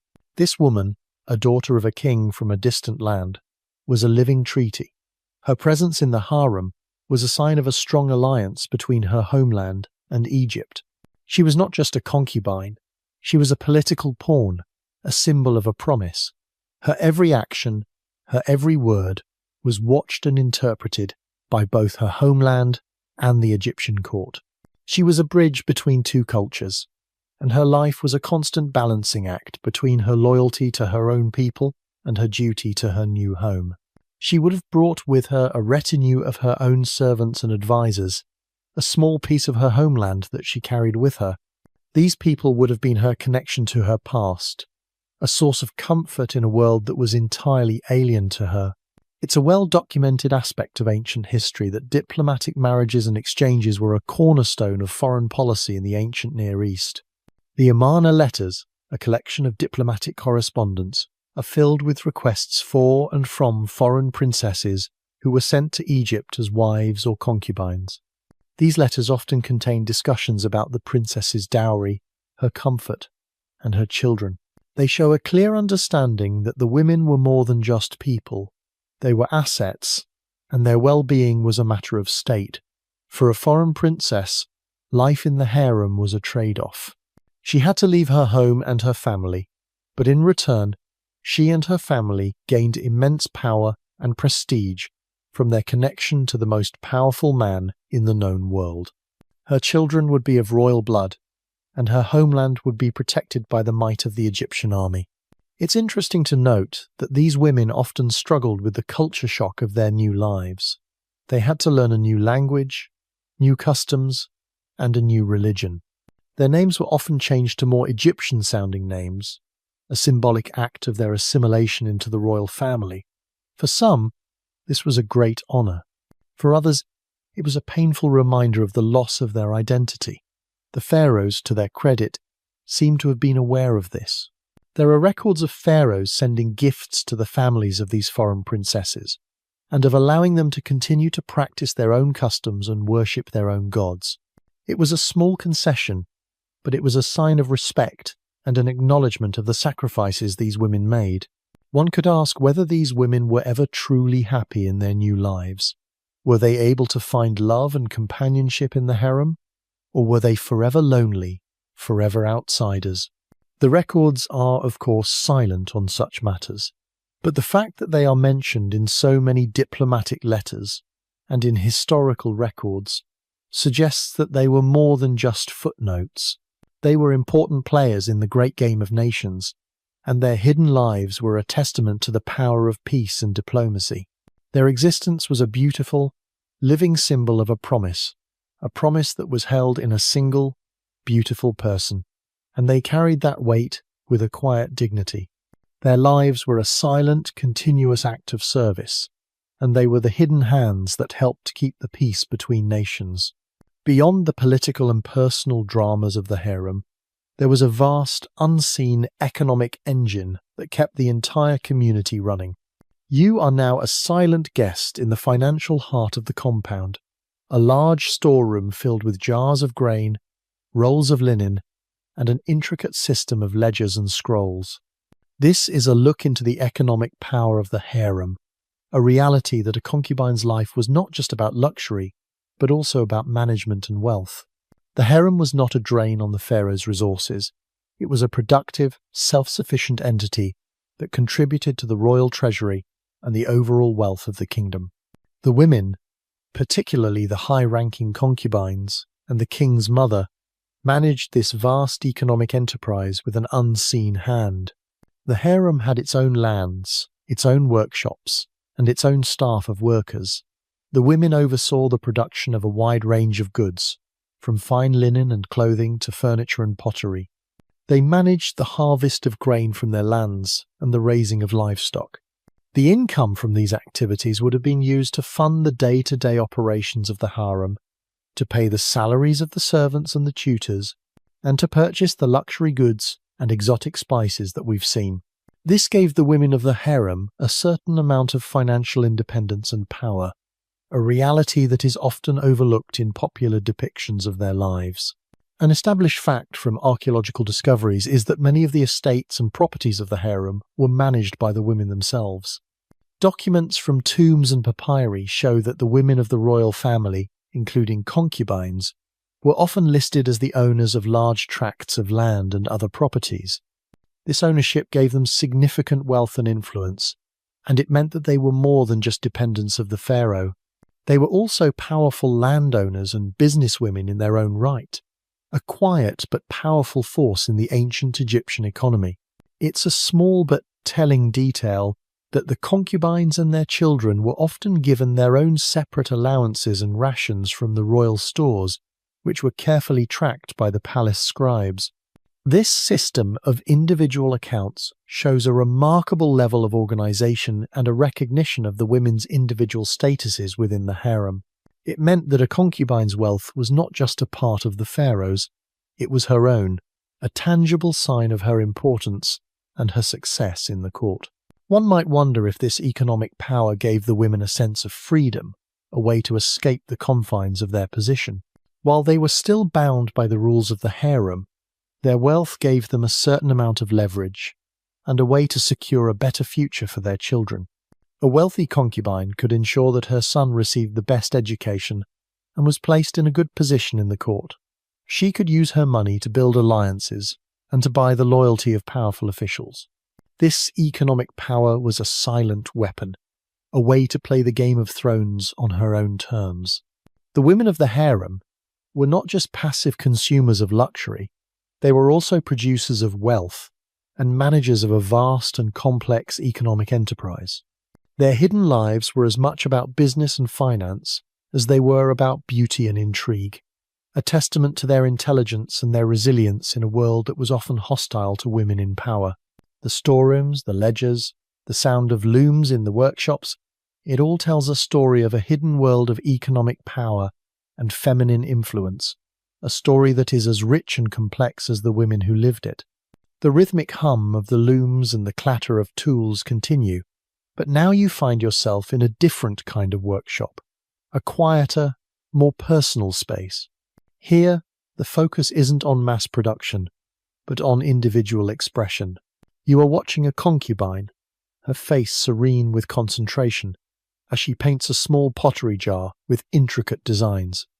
This is a glimpse into the world of crafts, art, and personal projects, a side of the concubine's life that allowed them to express their creativity and find a sense of purpose beyond their duties to the pharaoh. While their lives were often regimented and controlled, these private pursuits were a small island of freedom, a way for them to create something that was entirely their own. You see women weaving intricate tapestries, their fingers nimbly working the colourful threads into beautiful patterns of lotus flowers and geometric shapes. Others are carving small wooden figurines, perhaps a tiny hippopotamus or a cat, symbols of fertility and domesticity. The workshop is a place of quiet focus, a sanctuary from the daily dramas of the harem. The women here are not just concubines, they are artists, their hands creating beauty and their minds finding a peaceful escape in the creative process. These projects were not just hobbies. They were a way to maintain a sense of identity and a connection to their own passions. A well-known fact about ancient Egyptian art is that many women, particularly those of the elite class, were skilled in crafts like weaving, pottery, and jewelry making. These skills were considered a sign of a good education and a refined taste. The concubines would have had access to the finest materials and the best instructors, and their creations would have been a source of great pride for them. A tapestry woven by a concubine might have been given as a gift to the pharaoh, a personal token of her affection and her talent. It's a curious detail that some of these private art projects had a deeper, more spiritual meaning. A woman might have woven a tapestry with a depiction of a goddess as a form of private prayer, a way to ask for a healthy son or for protection for her family. A carved figurine of a cat, an animal associated with the goddess Bastet, could have been a personal amulet, a small, tangible piece of her faith that she could hold in her hand. These personal projects were a way for the women to connect with the divine on their own terms, to find a sense of power and control in a world where so much of their lives was out of their hands. One might question if these personal projects were a form of therapy for the women, a way to cope with the loneliness and the stress of their lives. It is certainly plausible. The act of creating something with your own hands, of turning a simple lump of clay or a few threads into a work of art, is a deeply satisfying and calming experience. It's a way to find a sense of order and beauty in a world that can often feel chaotic and unpredictable. The women who engaged in these crafts were not just passing the time, they were building a world of their own, a world of beauty and meaning that was a direct reflection of their own inner lives. The workshop, with its quiet focus and its gentle hum of activity, was a testament to the women's resilience and their ability to find joy and purpose in even the most restrictive of circumstances. Their art was a silent, beautiful form of resistance, a way to say, I am more than just a concubine. I am a creator. The tapestries, the figurines, the painted jars, they all tell a story of a hidden world of art and creativity, a world that was as rich and vibrant as the women who lived it. The journey of a concubine did not end with her life on earth. In ancient Egypt, death was not an end, but a transition to a new, eternal life, and the royal harem, for all its earthly splendor, was also a place of meticulous preparation for the afterlife. You are now a witness to a quiet, somber scene, a small burial chamber within the royal necropolis. The air is cool and still, and the walls are covered with beautiful paintings of gods and goddesses of the deceased's journey to the next world. This is a glimpse into burial rites and the afterlife, a final chapter in the hidden lives of the concubines that shows their ultimate hopes and fears. The burial of a concubine was not as grand as that of the pharaoh or the great royal wife, but it was still a ceremony of great importance. Their tombs, while smaller, were often located in close proximity to the pharaohs, a final testament to their connection to the royal family. The tombs would have been filled with all the things they would need in the afterlife: food offerings, furniture, jewelry, and small figurines known as ushtaptis, which were meant to come to life and serve the deceased in the next world. These items, while not as opulent as the pharaohs, were still a sign of immense wealth and privilege, a promise of a comfortable and prosperous afterlife. A well-established fact of ancient Egyptian funerary practices is that the quality and richness of your burial was a direct reflection of your social status. The fact that concubines were given their own tombs and a variety of grave goods shows that they were considered a part of the royal family, even in death. Their journey to the afterlife was taken seriously, and every effort was made to ensure that they would have a peaceful and eternal existence. They would have been mummified, a long and complex process that was meant to preserve the body so that the soul could recognize it in the next world. The mummification process, for all its macabre details, was a sacred ritual, a final act of respect for the deceased.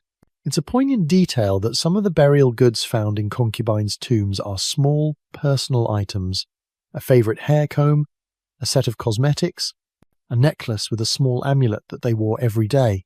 These items are a powerful reminder that these were real women with real lives and real attachments, and they wanted to bring a piece of their earthly existence with them to the next world.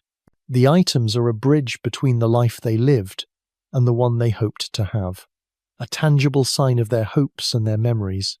One can speculate whether the concubines' hopes for the afterlife were different from those of the pharaoh or the great royal wife.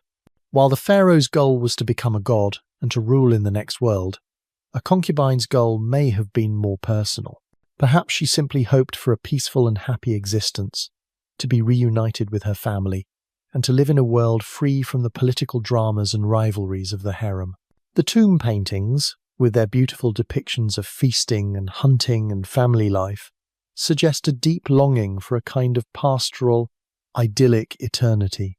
The burial chamber, for all its sombre beauty, is a place of hope, a final resting place, where the promises of the afterlife were given their final expression.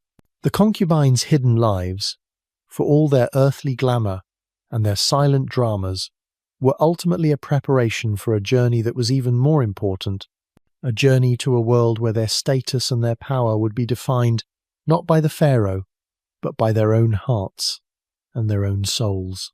The tombs are a final, silent testament to that hope, a beautiful and haunting reminder that for the women of the harem, the end was just the beginning. The beautiful, intricate world we've been exploring is, in many ways, a world of shadows. For every concubine whose name we know, whose tomb we have found, there were dozens, perhaps hundreds, more whose stories have been lost to the sands of time. You're now standing in a quiet, dusty corner of a museum, looking at a small, unassuming pottery shard with a few hieroglyphs etched on it. This is a humbling reminder of the unnamed and the forgotten, the vast majority of women whose hidden lives will forever remain a mystery. These were the women who were not foreign princesses or mothers of powerful princes. They were the ones who were a part of the harem's fabric, but not its most visible threads. Their existence is often hinted at in the most mundane of documents: a list of food rations, an inventory of linen, a payroll of servants. The scribes who recorded these things were not concerned with their personal stories or their ambitions. They were simply doing their job, keeping track of the resources of a massive household. A concubine might be listed as the one from the north, or the mother of the musician, her identity reduced to a simple, utilitarian description. These women were the background characters in the great drama of the Pharaoh's court. Their lives a silent, continuous flow that enabled the more prominent figures to shine. A verifiable detail from historical records is that many of the names of the women in the harem are not mentioned in royal or temple inscriptions. While the great royal wife and the king's mother would be honoured with grand statues and temple reliefs, the concubines were often left out. Their names are part of the more private records of the palace. This is not to say they were unimportant, but that their importance was of a different nature. They were a part of the pharaoh's private world, and their stories were not meant for public consumption. Their lives were a secret, and in many ways, they were meant to remain that way. It's a moving thought that the simple objects we find in archaeological digs, a broken comb, a chipped cosmetic pot, a small beaded necklace, might be the only surviving links to these forgotten women. These objects, so ordinary in their time, are now imbued with a profound sense of history, a silent, beautiful testament to a life that was lived and then forgotten. A comb is not just a comb. It is the hand of a woman brushing her hair in the morning sun, a small, personal moment that has been preserved for millennia. A necklace is not just a necklace. It is a piece of a woman's hopes and her fears, a small piece of her soul that she carried with her. One might reflect on what it means to be forgotten by history. Did these women care that their names would not be remembered? Was their greatest hope to be more than just a name on a list? It's hard to know. But we can assume that they lived their lives with the same hopes and fears as anyone else. They loved their children, they mourned their dead, they sought happiness and security in a world that was often unpredictable. They were human beings, and their humanity is what connects us to them, even across the vast chasm of time. The silence that surrounds their lives is not a sign of their insignificance. It is a sign of their privacy, a veil that was drawn over their world for reasons we may never fully understand. The stories of the unnamed and the forgotten concubines are not a tragedy. They are a reminder of the vastness of history, a humbling lesson that for every great name we know, there are 1,000 more who played their part in the shadows, their lives a hidden but essential part of the tapestry of ancient Egypt. The great wheel of history turns, and with it, the role of the royal harem in ancient Egypt changed and evolved. You're now a silent witness to this change, a shift that happened over many dynasties and many centuries.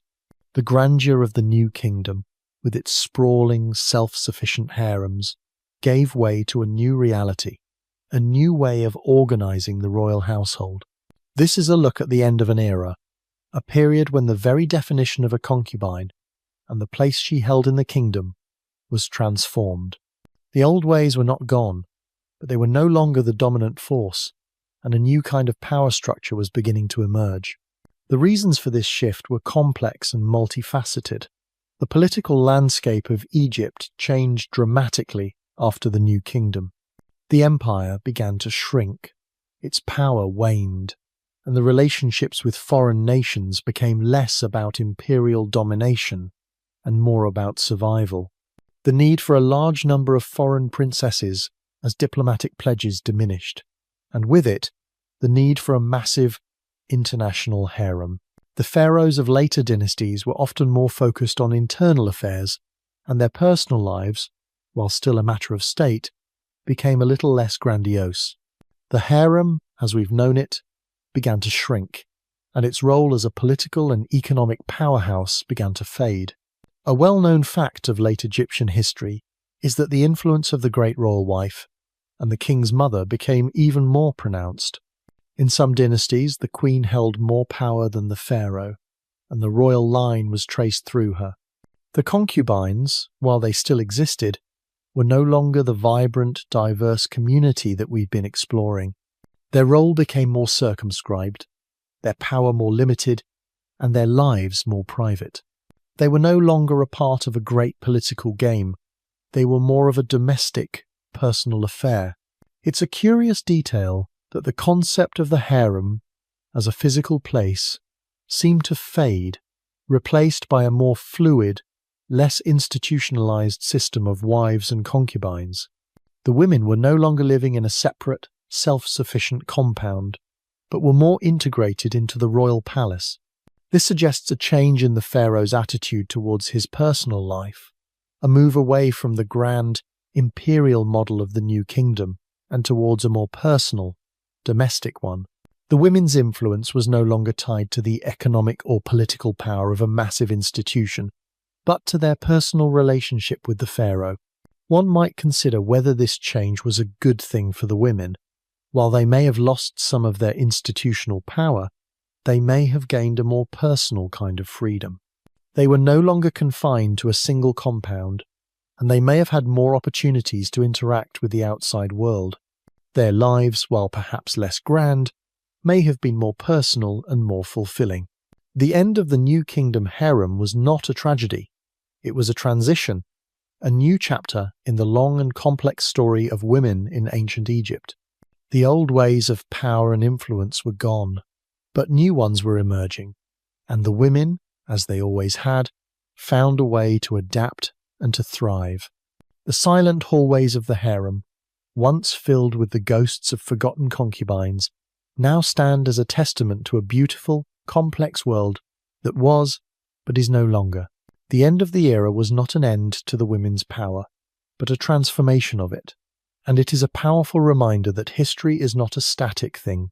It is a constant, beautiful, and sometimes sad process of change.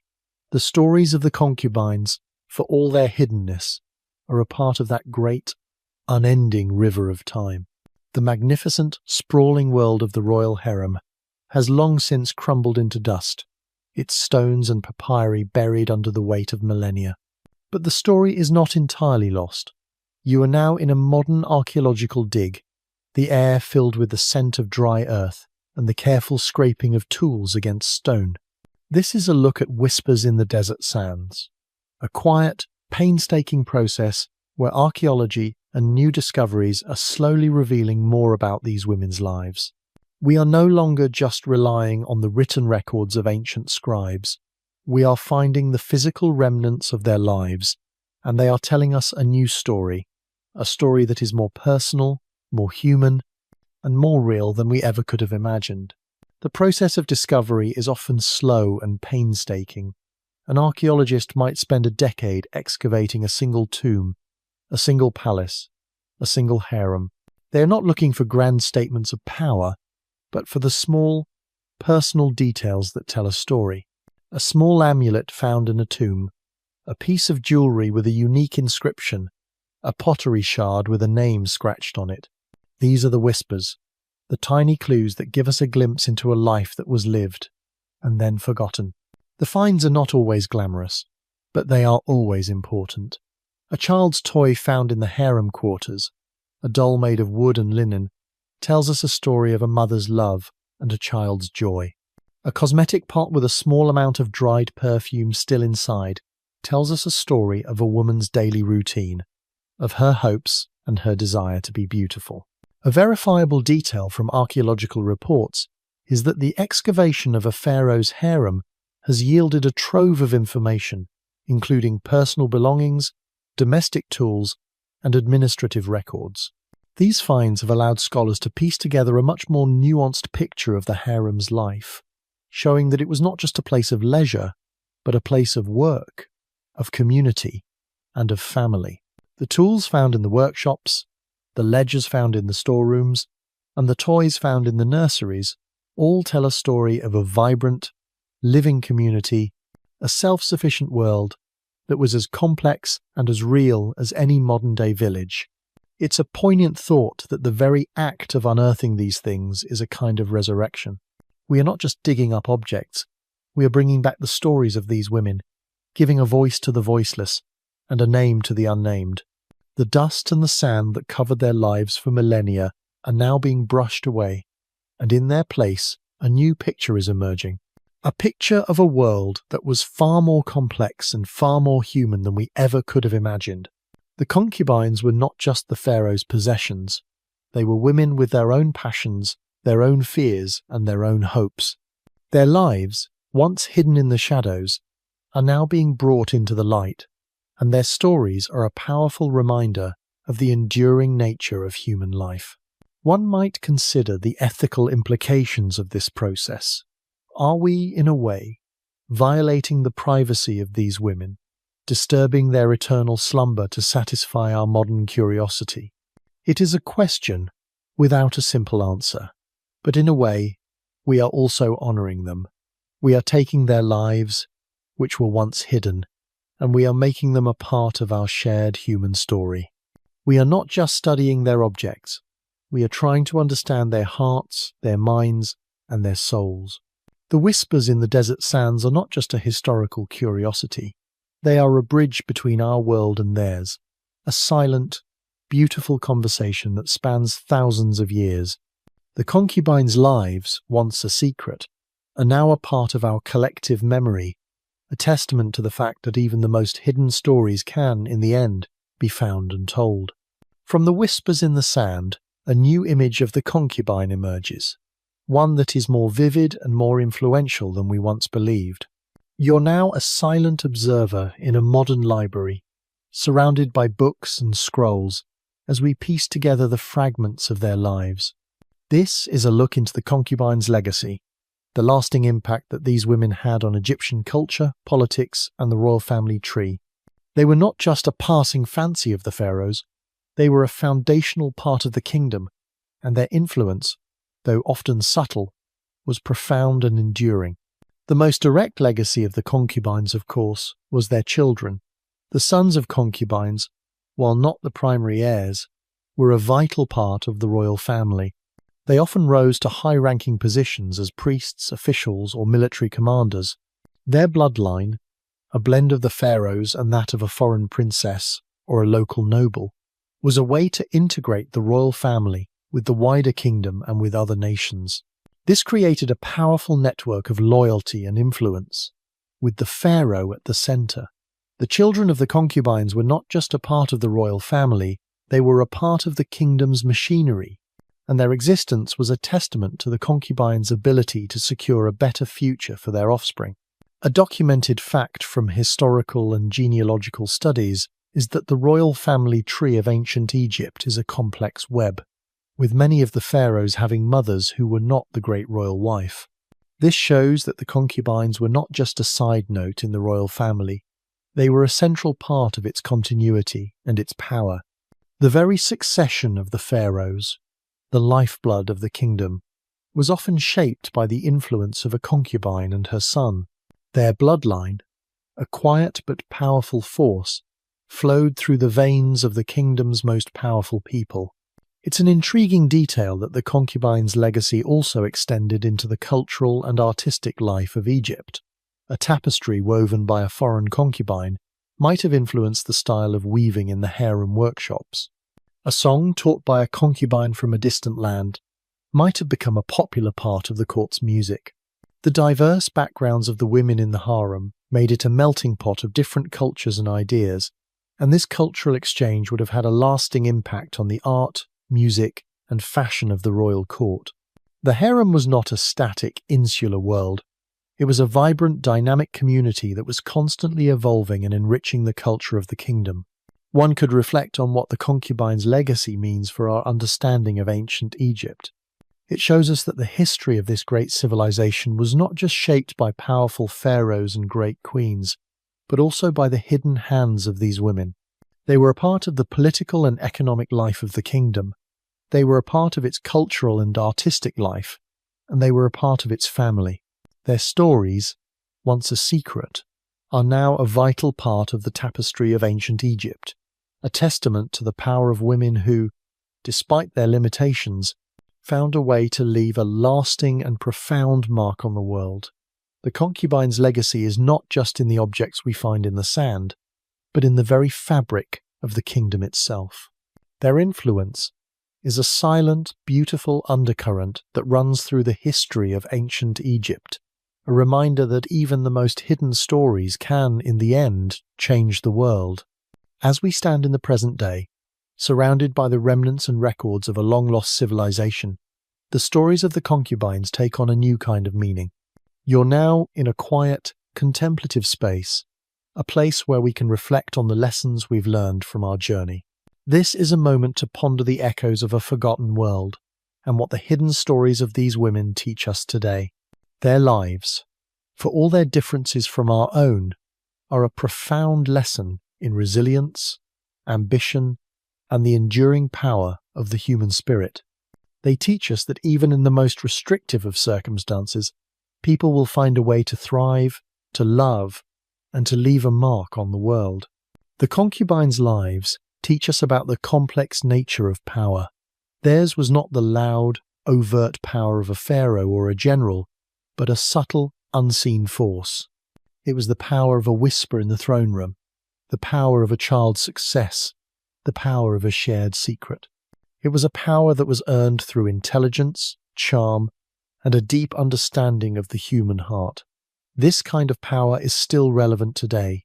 It is the power of influence, the power of connection, and the power of a quiet, determined will. The women of the harem were masters of this kind of power, and their stories are a testament to its effectiveness. A verifiable detail from sociological and historical studies is that the personal relationships within a royal court often had a greater impact on the decisions of a ruler than the official advice of their ministers. The concubines, with their intimate access to the pharaoh, were often the most trusted and influential advisors, their opinions and their stories shaping the course of history in ways that were never recorded in the official scrolls. This is a powerful reminder that history is not just made by the powerful, but by the people who have their ear, the people who have their heart, and the people who have their trust. It's an illuminating thought that the lives of these women challenge our modern assumptions about freedom and happiness. For a woman living in ancient Egypt, a life in the harem, with all its restrictions, might have been the best possible life she could have had. It was a life of safety, of luxury, and of security for her children. It was a life that was filled with art, music, and a sense of community. Was she truly free? By our modern standards, no. But was she happy? It's a question without an answer. But the stories of their lives, their art, their families, and their hopes for the afterlife suggest that they found a way to create a fulfilling and meaningful life for themselves within the gilded cage. Their stories teach us that the definition of happiness and freedom is not a static thing. It is a personal and subjective experience, and it is a testament to the human ability to find joy in even the most difficult of circumstances. One might consider the echoes of their lives in our own. We too are a part of a complex social and political world, and we too must find a way to navigate it. The stories of the concubines are not just a part of a forgotten world, they are a part of our shared human story, a reminder that we are all, in a way, living a hidden life. We all have our own secrets, our own ambitions, and our own quiet battles. The women of the harem, with all their beauty and their grace and their silent strength, are a powerful symbol of that shared humanity. Their echoes still linger in the silent halls of history, a beautiful and haunting reminder that the most powerful stories are often the ones that are never told, and that the most profound lives are often the ones that are lived in the shadows. Their world, once hidden, is now a part of our collective memory, and it is a story that is as relevant and as powerful today as it was thousands of years ago. The beautiful and tragic story of the Pharaoh's concubines is almost at its end. You've journeyed through their lives, from their arrival at the palace gates to their final resting places in the necropolis. You've seen their daily routines, their political intrigues, their artistic passions, and their quiet hopes. This is a moment to bring all of those threads together, to reflect on the entirety of their journey and what it means for our understanding of history. This is a final, encompassing reflection on the concubines' lives, a way to see their world not as a series of isolated moments, but as a single, beautiful, and complex tapestry. The women of the harem were more than just a collection of individuals. They were a community, a living, breathing ecosystem that was a microcosm of ancient Egyptian society. The hierarchy, the alliances, the rivalries, the friendships, it all tells a story of a world that was as intricate and as human as our own. They were a sisterhood, bound by their shared experience, their shared dependency on the pharaoh, and their shared ambition for their children.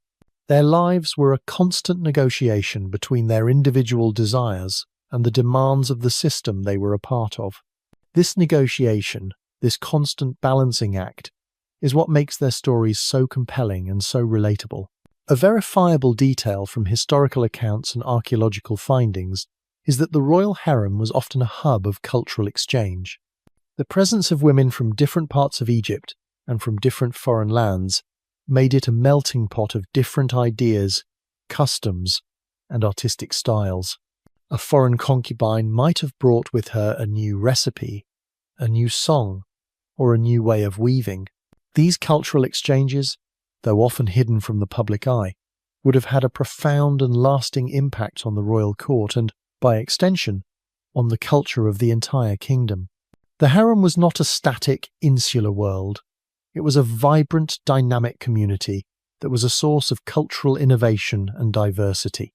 It's a powerful thought that the lives of these women, for all their hiddenness, were an essential part of the fabric of ancient Egypt. They were not just a side note in the grand sweep of history. They were a part of the kingdom's machinery, and their influence, though often subtle, was profound and enduring. They were a part of the political and economic life of the kingdom. They were a part of its cultural and artistic life, and they were a part of its family.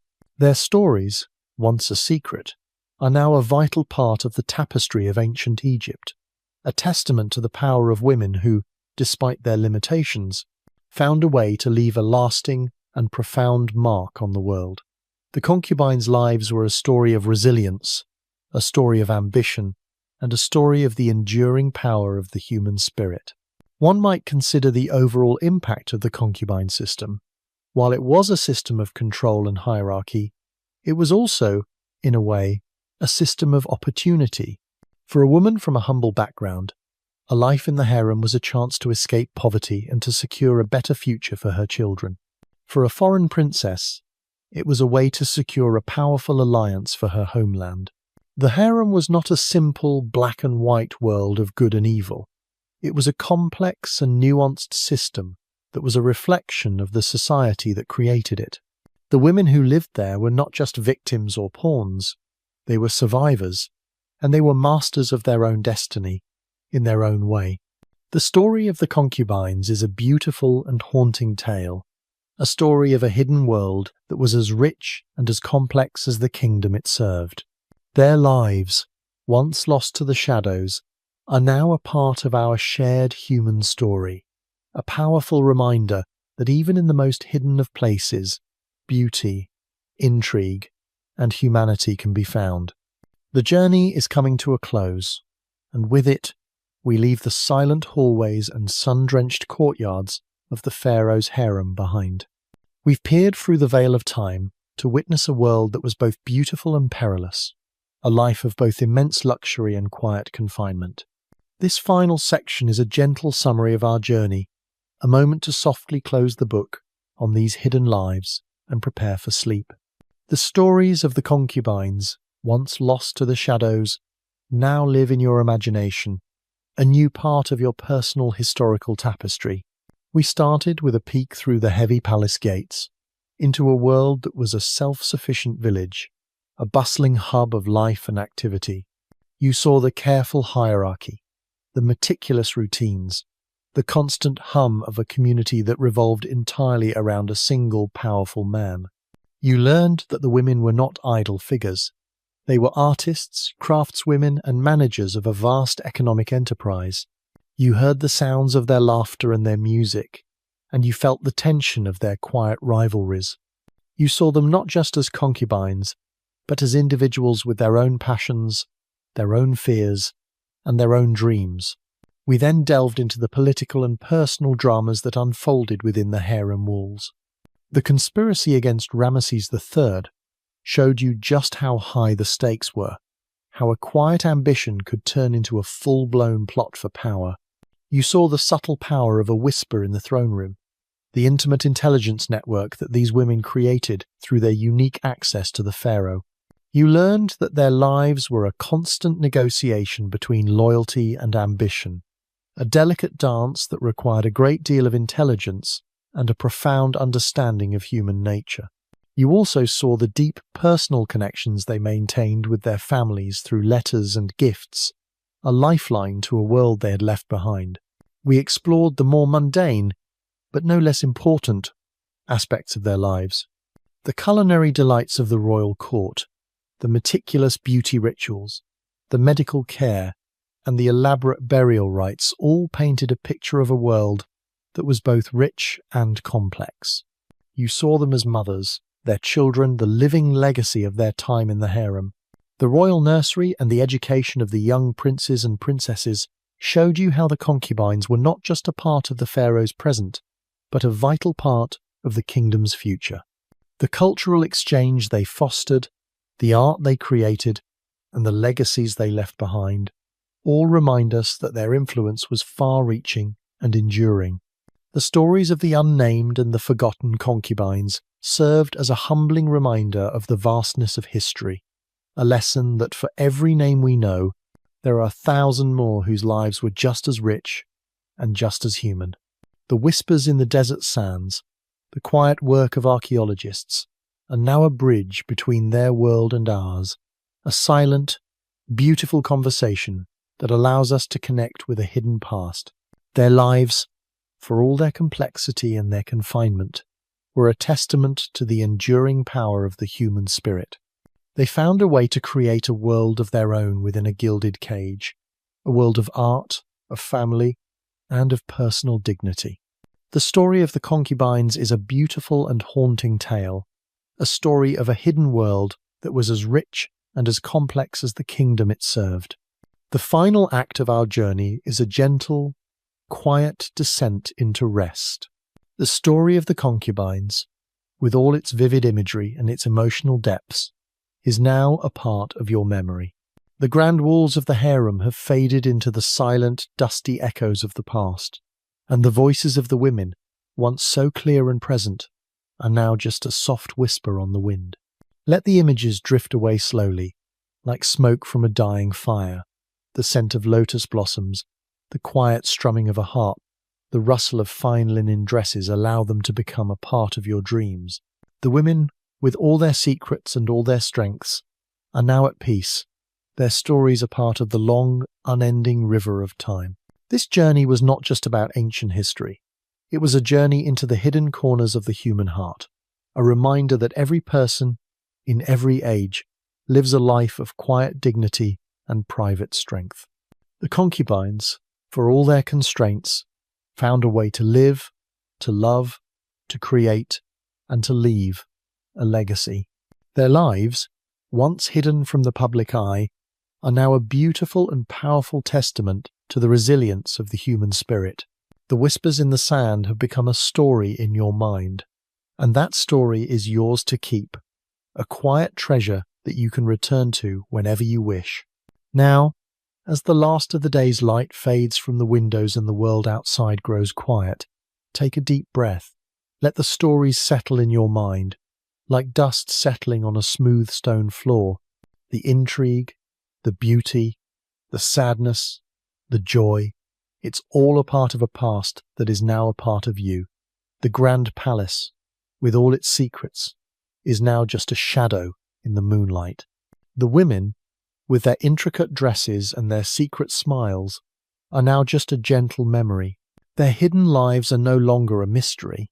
They are a story, and you are the one who knows it. So, let your thoughts drift. Let the day's worries and concerns float away, like a small papyrus boat on the Nile.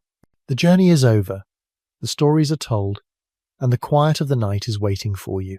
Close your eyes and allow the peacefulness of this ancient world to settle around you, a gentle blanket of history and memory. Sweet dreams, my friend.